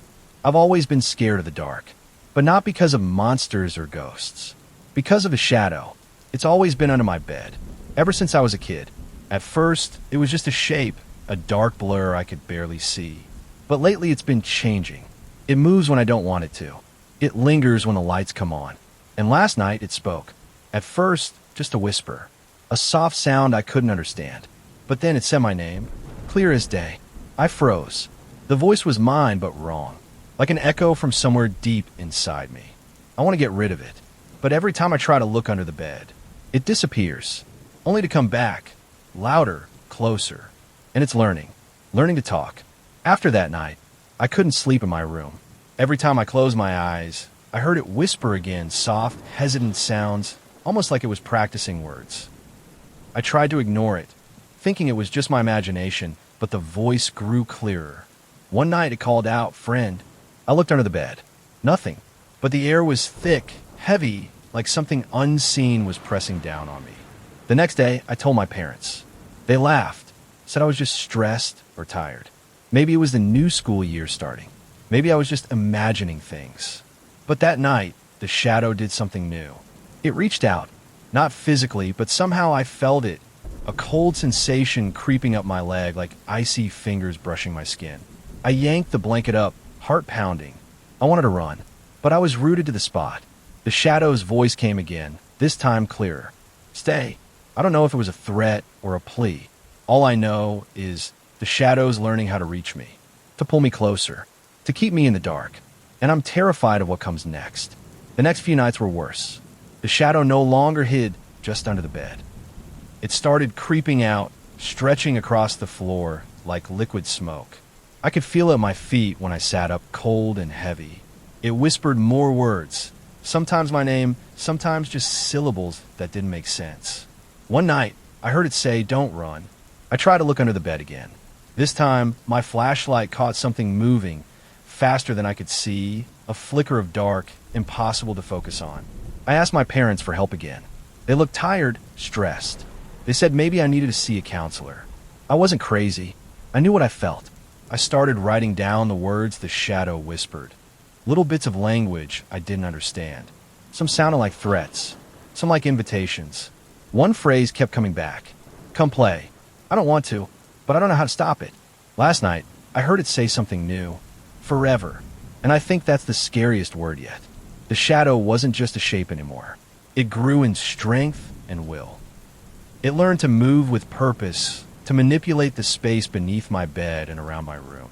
The whispers it made started forming sentences, though not in any language I understood. It felt like it was creating its own tongue, a strange, rhythmic chant I could never quite grasp, but that echoed in my dreams, filling my mind with unease. One evening, I sat on the edge of my bed, trying to ignore the creeping cold that slid up my ankles. The shadow was there, pulsing just out of sight. I whispered, "What do you want?" The voice was soft, a sibilant hiss like the rustling of dead leaves. "You." It breathed. I swallowed hard. The room grew colder. That night, the shadow stretched further out, reaching past the bed frame, curling along the floorboards like smoke seeking a crack. I caught a glimpse of it as it slid under the doorframe. A dark wave with no edges, no shape, just an impossible absence of light. My heart thumped hard. Every attempt to explain this to my family was met with tired sighs or concerned looks. "You're imagining things," my mom said once, brushing back my hair. "It's probably stress." But I could feel it. It was real. The shadow's voice grew stronger. It sang in those fragmented phrases, words like "stay play forever," and sometimes chillingly mine. One night, I woke up unable to move. Paralysis gripped me as I saw the shadow looming above, reaching down with tendrils of darkness curling around my arms and legs. I wanted to scream, but couldn't. The voice was in my head, soft and coaxing. "Don't be afraid. You belong here. I don't know what it means, but I can't escape. It's learning to speak, and I'm afraid I'm next." After the paralysis incident, I refused to sleep in my room. I dragged a blanket into the hallway and tried to rest with the light on, but it didn't help. The shadow had learned how to leave the space under my bed. I saw it stretch out through the door that night, curling like a black tide under the flickering hallway light, its whisper trailing after me. "Cold. Come back. Mine." I ran downstairs and didn't stop running until I locked myself in the bathroom, breathing hard in the bathtub with every light on. I stayed there until morning. The next day, I started noticing the voices outside of bedtime. In reflections, bathroom mirrors, the television screen, when turned off, even the black surface of my phone.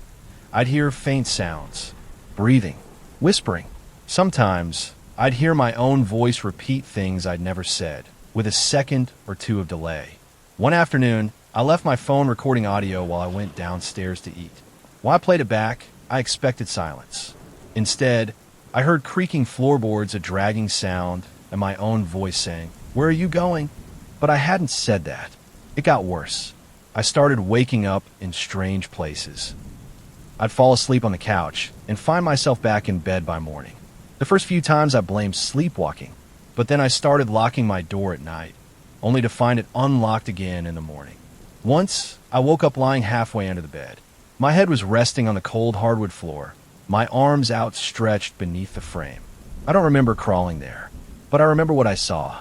Eyes, in the dark space under the bed. Round, lidless, and too many. They blinked, not all at once, but in a sequence like something blinking in rows. Then I heard it speak again, but this time it didn't say my name. It said my mother's. I bolted upright, screaming.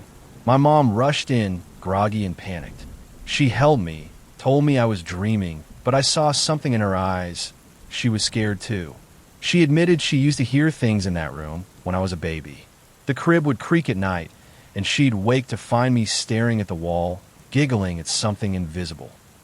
She never told me because she didn't want to feed into it, but she remembered the cold, the same unnatural chill that soaked through the room now. I asked her if she'd ever seen anything. She hesitated, then said, "I saw you talking to it. Once. You were 3 years old.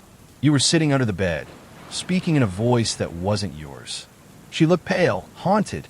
I moved your crib the next day. We sat in silence for a long time. That night, I put salt across the doorframe, like I'd read online. I even placed mirrors around the room, facing inward. But the shadow only laughed. Yes, laughed. It's learning emotion now. Done. Cruelty. And it's getting bolder.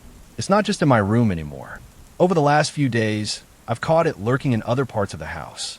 At first, it was just a glimpse, the corner of a dark hallway, the reflection of something tall and unmoving behind me in the kitchen window, or a ripple of unnatural blackness across the television screen when it's off. But it's not hiding like it used to. It wants me to see it. It wants me to know it's growing stronger. Last night, I heard it singing. Yes, singing. A slow, guttural version of a lullaby I vaguely remember from childhood. I was brushing my teeth when I noticed the tune humming softly through the walls. My voice, not mine, twisted, slurred, singing to me, "Go to sleep. My little soul, come to me and be made whole." I dropped the toothbrush. The mirror behind me fogged up, though the room wasn't hot. I wiped the glass and stared. There was something behind my reflection. Not in the room, in the mirror. The silhouette wasn't shaped like me anymore. It was taller, bonier. A long, narrow face, hands stretched and claw-like, a mouth open far too wide, teeth like broken piano keys. And its lips moved with mine until they didn't. It broke sync. It smiled on its own. And it whispered something I'll never forget. I've almost got it right.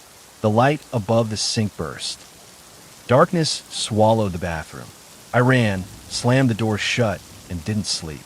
In the morning, I noticed claw marks on the underside of my bed. Thin, deep lines, as if something had been digging upward from beneath the floor. I'm not imagining this. The creature under the bed isn't a ghost. It's not a hallucination. It's becoming real. It's using me, my voice, my memories, my fear, to shape itself. Every interaction with me teaches it more. My terror is making it human. My screams are giving it depth. And worse, I think it wants to leave the space under the bed. To walk. To speak freely. To become me. Today, I found a drawing in my notebook. I didn't draw it. It was in my room. The bed. The desk. The closet. And underneath the bed, written in tiny, repetitive handwriting, line after line, was the phrase, "I'm almost ready. I'm almost ready. I'm almost ready." The last line trailed off the page.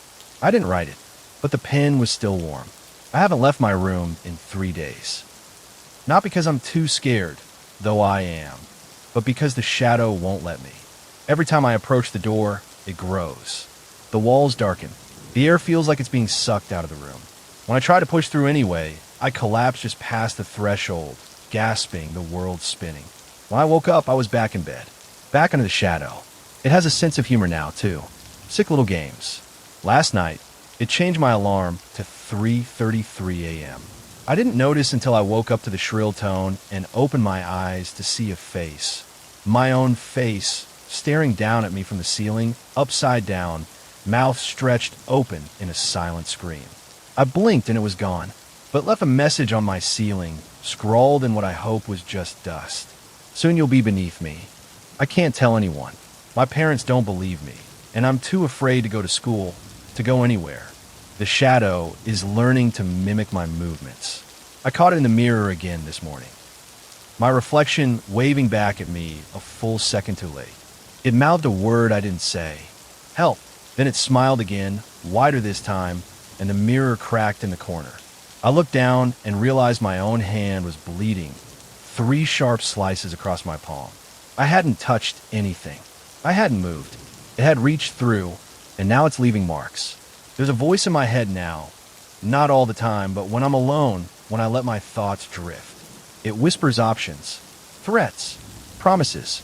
It says things like, "You won't have to feel anymore, and they won't miss you if you leave." But it's not talking about leaving the house. It's talking about leaving me, letting it in, giving up, being replaced. I saw something today that chilled me more than any whisper ever could. My closet door was open. It's never open. I keep it shut always.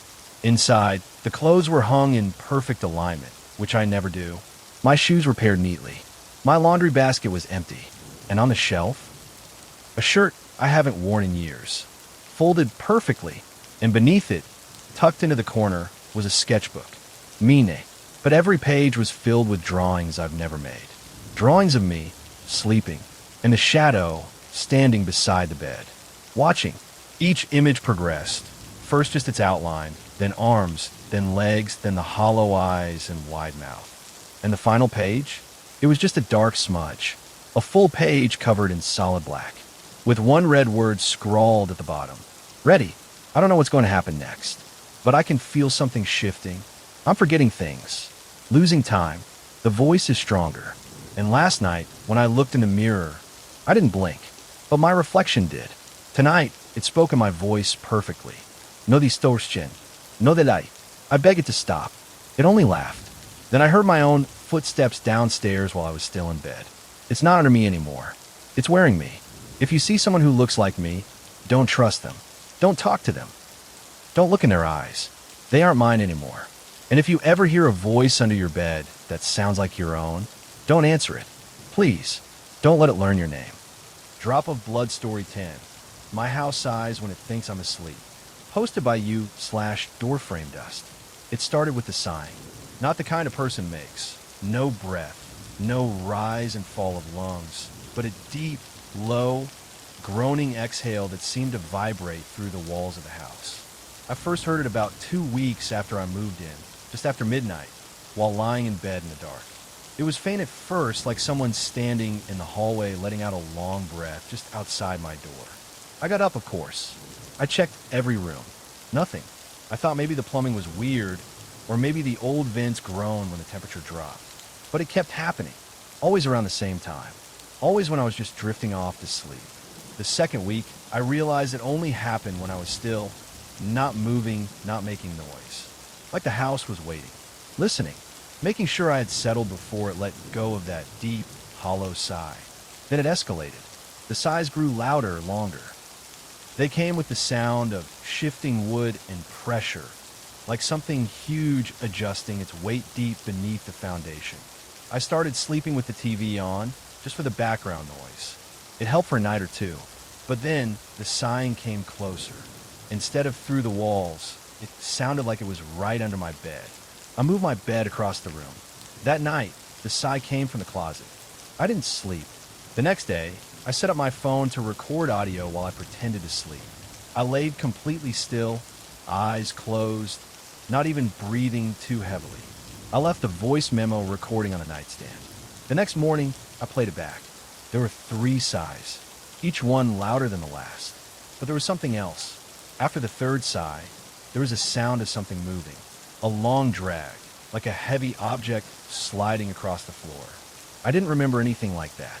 Then, faintly, a voice low, gravelly, right next to the microphone. Not yet. That was all it said. I froze, rewound, played it again. Not yet.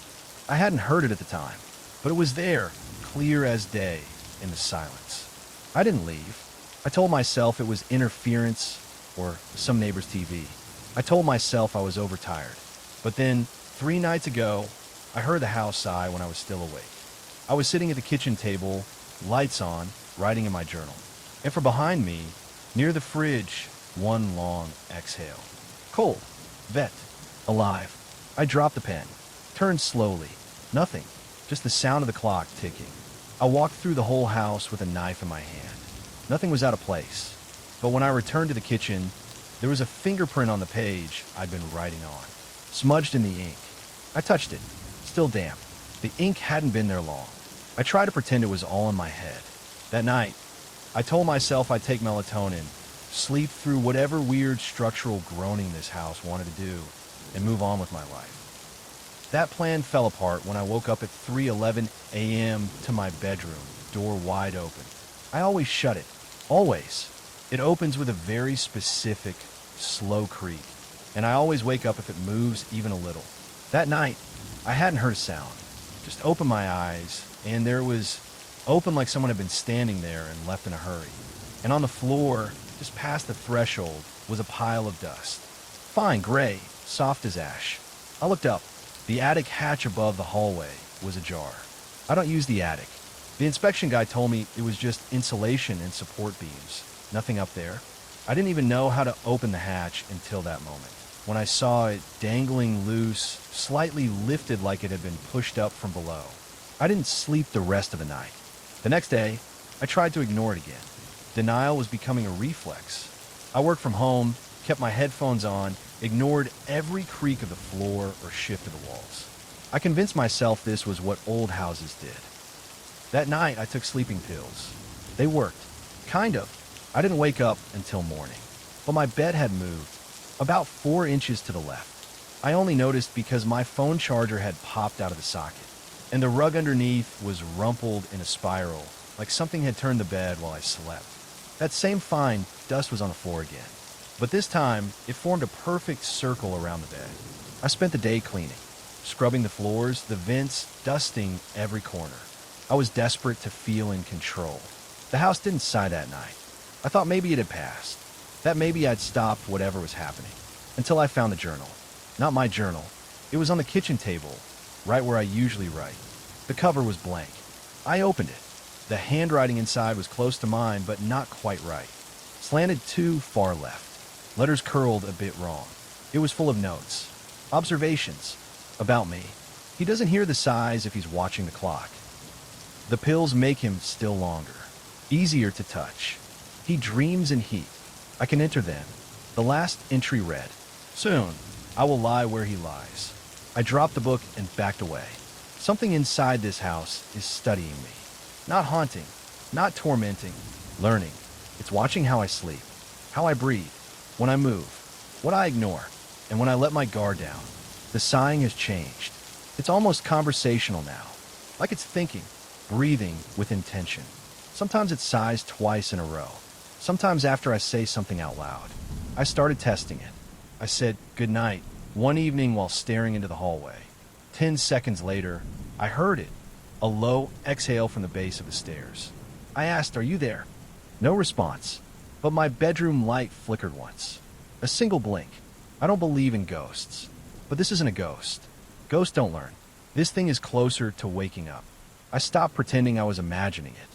Something was here, and it was intelligent. Observe it. I try to research what it could be. Paranormal forums, obscure folklore, even Reddit. I search phrases like "house breathes at night," "entity learns from you," and "sighing walls." Most results were junk. A few stories sounded close, but they always ended the same. The poster stopped updating. I bought cameras. 4 of them. Small, motion-triggered, infrared. I placed one in the hallway facing the attic, one in my bedroom, one by the kitchen table, and one aimed at my front door. That night, I set them to record. I laid down without pills. Lights off, eyes open. Sometime around 2:40 a.m., the house sighed again. Longer this time. It made the window glass hum. I didn't move. I just listened. And then something new happened. The walls answered. Another sigh. Higher, shorter, like an echo, but from the opposite side of the room. My body went ice cold. It wasn't one thing. There were 2. I lay there, not breathing, not blinking. The sound of my pulse filled my ears. Then I heard soft creaks from the hallway. Steps. Slow and deliberate. 4, 5, 6. They stopped just outside my door. I expected a knock. Instead, I heard whispering. Too faint to make out. But it wasn't words. It was rehearsal, like someone trying to shape language for the first time. Throatless syllables. Loosen, eh. I sat up. The whispers stopped instantly, like I cut power to them by moving. I turned on the light. Silence. I checked the hallway. Empty. I went back to the kitchen and reviewed the footage. Nothing on the front door cam. Nothing in the kitchen. The hallway cam picked up footsteps. Shadowy legs walking just outside the field of view, never quite touching the camera's center. And the attic door? It moved. First slightly ajar, then slowly closed by something just above the frame. No hand, just gravity defying itself. Then came the bedroom cam. At 2:43 a.m., the footage blurred, just static for 15 seconds. When it returned, I was no longer in bed. The room was empty, the bed covers untouched. I stared in disbelief. Where had I gone? The next timestamp, 2:44. Show me lying back in bed, curled toward the wall, eyes closed. I have no memory of leaving. No sleepwalking history. Nothing. And when I watched it closely, something horrifying stood out. I blinked before I opened my eyes. Not normal blinking, like someone else's face hovered in my place for a split second.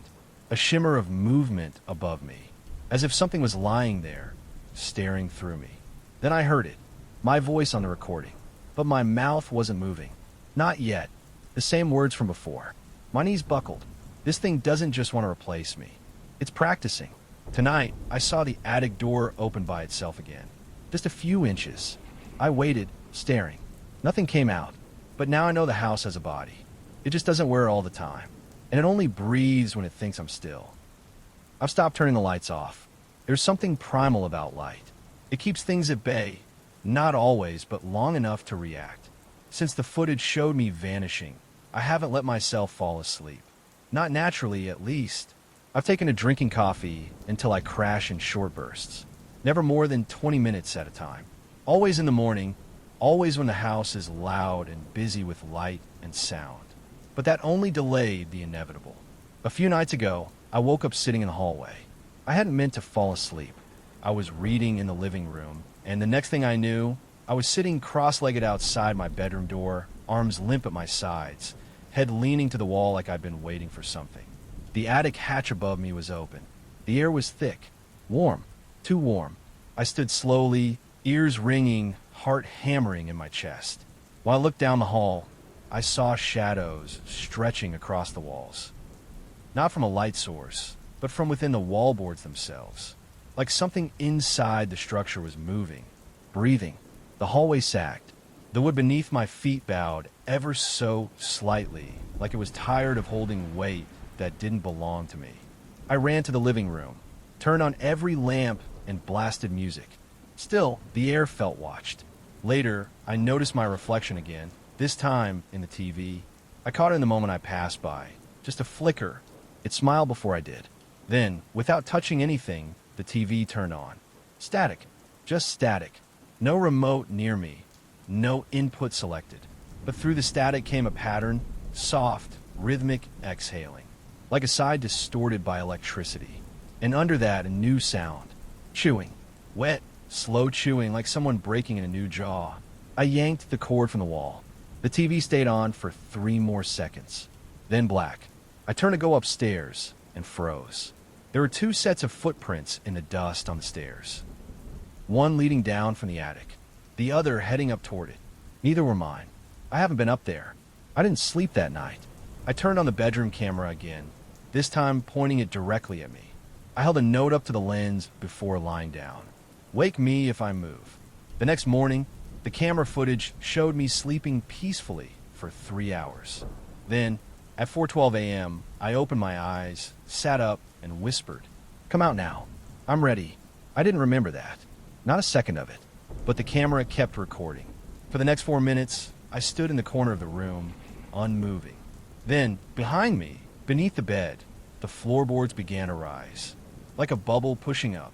The footage ended abruptly. Corrupted. But the timestamp continued. I checked the camera logs. The recording was still happening until 5:23 a.m.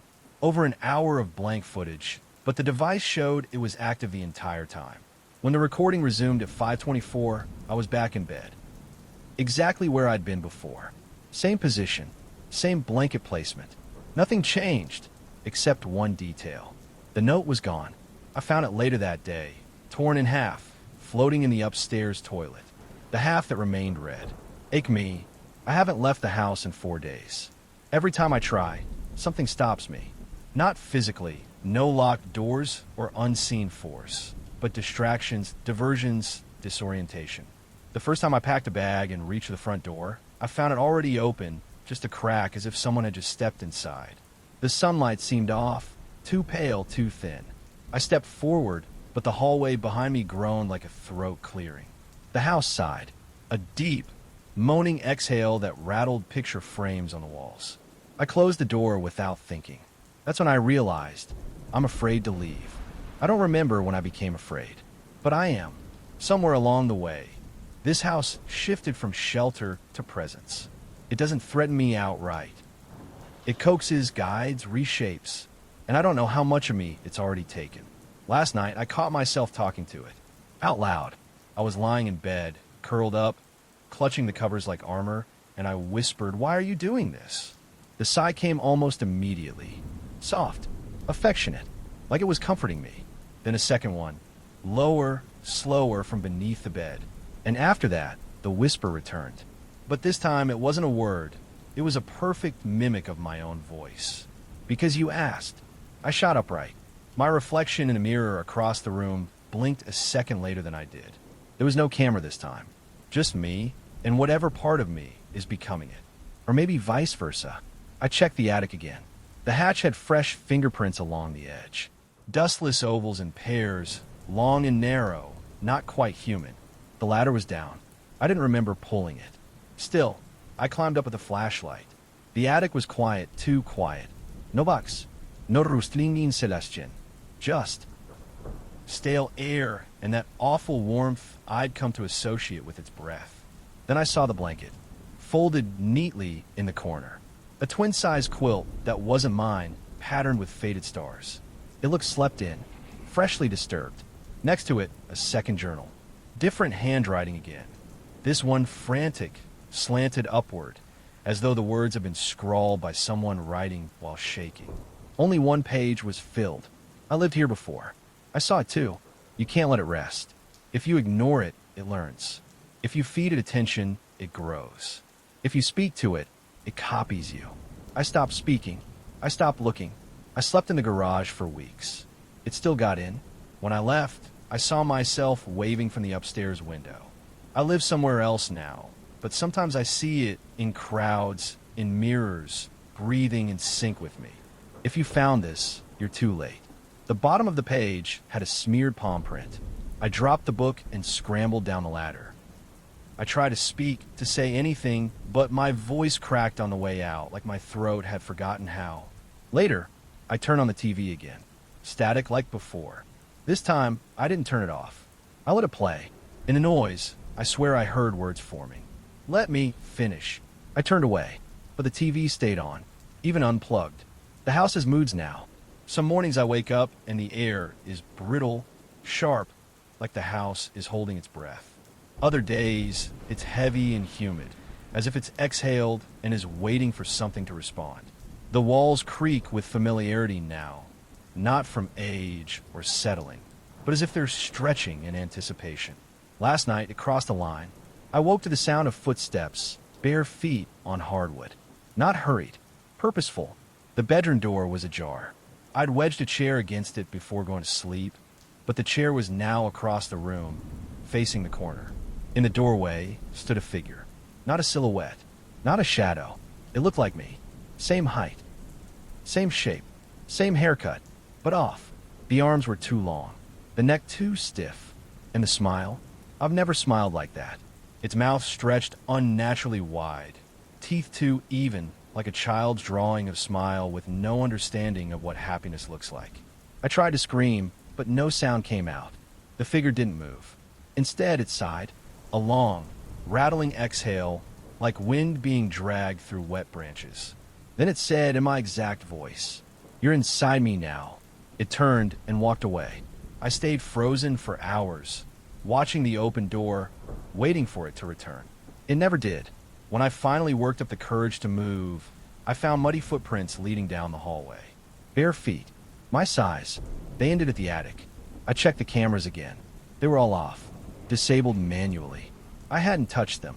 I sat on the living room floor, knees to my chest, and tried to make sense of what was happening. What if the house isn't just haunted? What if it's a living thing? What if it's not in the house, but the house itself? Breathing, watching, waiting, and worse, evolving. Each day, it seems more in sync with me. When I pace, the lights flicker. When I cry, the pipes knock in rhythm. When I stop thinking for even a second, when my mind blanks, it fills in the silence with my voice, whispering thoughts I haven't had yet. Tonight, I tested it again. I placed a mirror at the foot of my bed, camera filming both the glass and me. I lay perfectly still, eyes open. At exactly 3:33 a.m., the mirror fogged up. I wasn't breathing heavily, but something behind the glass was. A handprint pressed from the inside of the mirror. 5 long fingers, palm down, like something trying to push through. Then came the writing, slowly dragging across the condensation. "Soon you'll sleep inside me, too." That broke me. I threw a blanket over the mirror, yanked the memory card from the camera, and went outside barefoot in the cold night air. But even outside, the house watched. Every window was dark, except my bedroom. A single lamp was on, and in the window I was standing there, watching myself. Same posture, same clothes, same haunted stare. I ran, but the sigh followed me, carried on the wind. That same low, aching breath, like the house had lungs now, and it had missed me. I didn't come back until morning. I sat in my car across the street, wrapped in a blanket, eyes locked on the bedroom window. For hours, I watched myself watching me, motionless. The lights never flickered, the curtain never swayed. I don't know if the thing in the window blinked. I don't know if it breathed. But I know what I saw. When the sun rose, the silhouette vanished, just blinked out of existence. The light inside went off a few seconds later, like it knew its scene was done. I waited until the street filled with the normal sounds of life, birds, traffic, the hum of sprinklers, then crossed back over. The front door was unlocked. I hadn't left it that way. Inside, everything looked untouched. The kitchen was still, the air cold, but not unnaturally so. Almost calm. Too calm. Like the house was giving me a chance. I sat down at the kitchen table. The notebook was there again. The other one. The one that mimicked my handwriting. New entries had appeared. He left last night. Observed panic. Reintegration planned. Host consciousness weakening. Mirror sync successful. He doubts himself. Vulnerable. Tonight, final sigh. Those words chilled me more than anything yet. Final sigh. What happens when it's done breathing? I flipped to the last page. There in red ink. The house doesn't want to live in you. It wants you to live in it. Forever. I tried to leave again. This time, the front door wouldn't open. The lock turned freely. No cliques. No resistance. But the door wouldn't budge. Like the frame itself had shifted, braced, bricked me in. I ran to the back door. Same thing. I grabbed my phone. No signal. No Wi-Fi. Every photo in my gallery had been replaced. Hundreds of images of the same room. My bedroom, but not how it looks now. How it used to look before I moved in. Before it was mine. The bed in the pictures was identical to mine, but older. The wallpaper was peeling. There was a lamp on the nightstand I didn't own.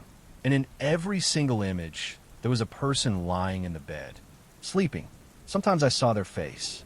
Sometimes not. But in the last 10 photos, they weren't sleeping anymore. They were staring into the camera. Eyes open. Empty. Mouths slightly parted like they were just about to sigh. I dropped the phone. It didn't break. It buzzed once. Screen lit up. A new notification. One word. Ready. I ran to the living room, desperate to break a window. But they'd changed. What had once been glass was now mirrored on the inside.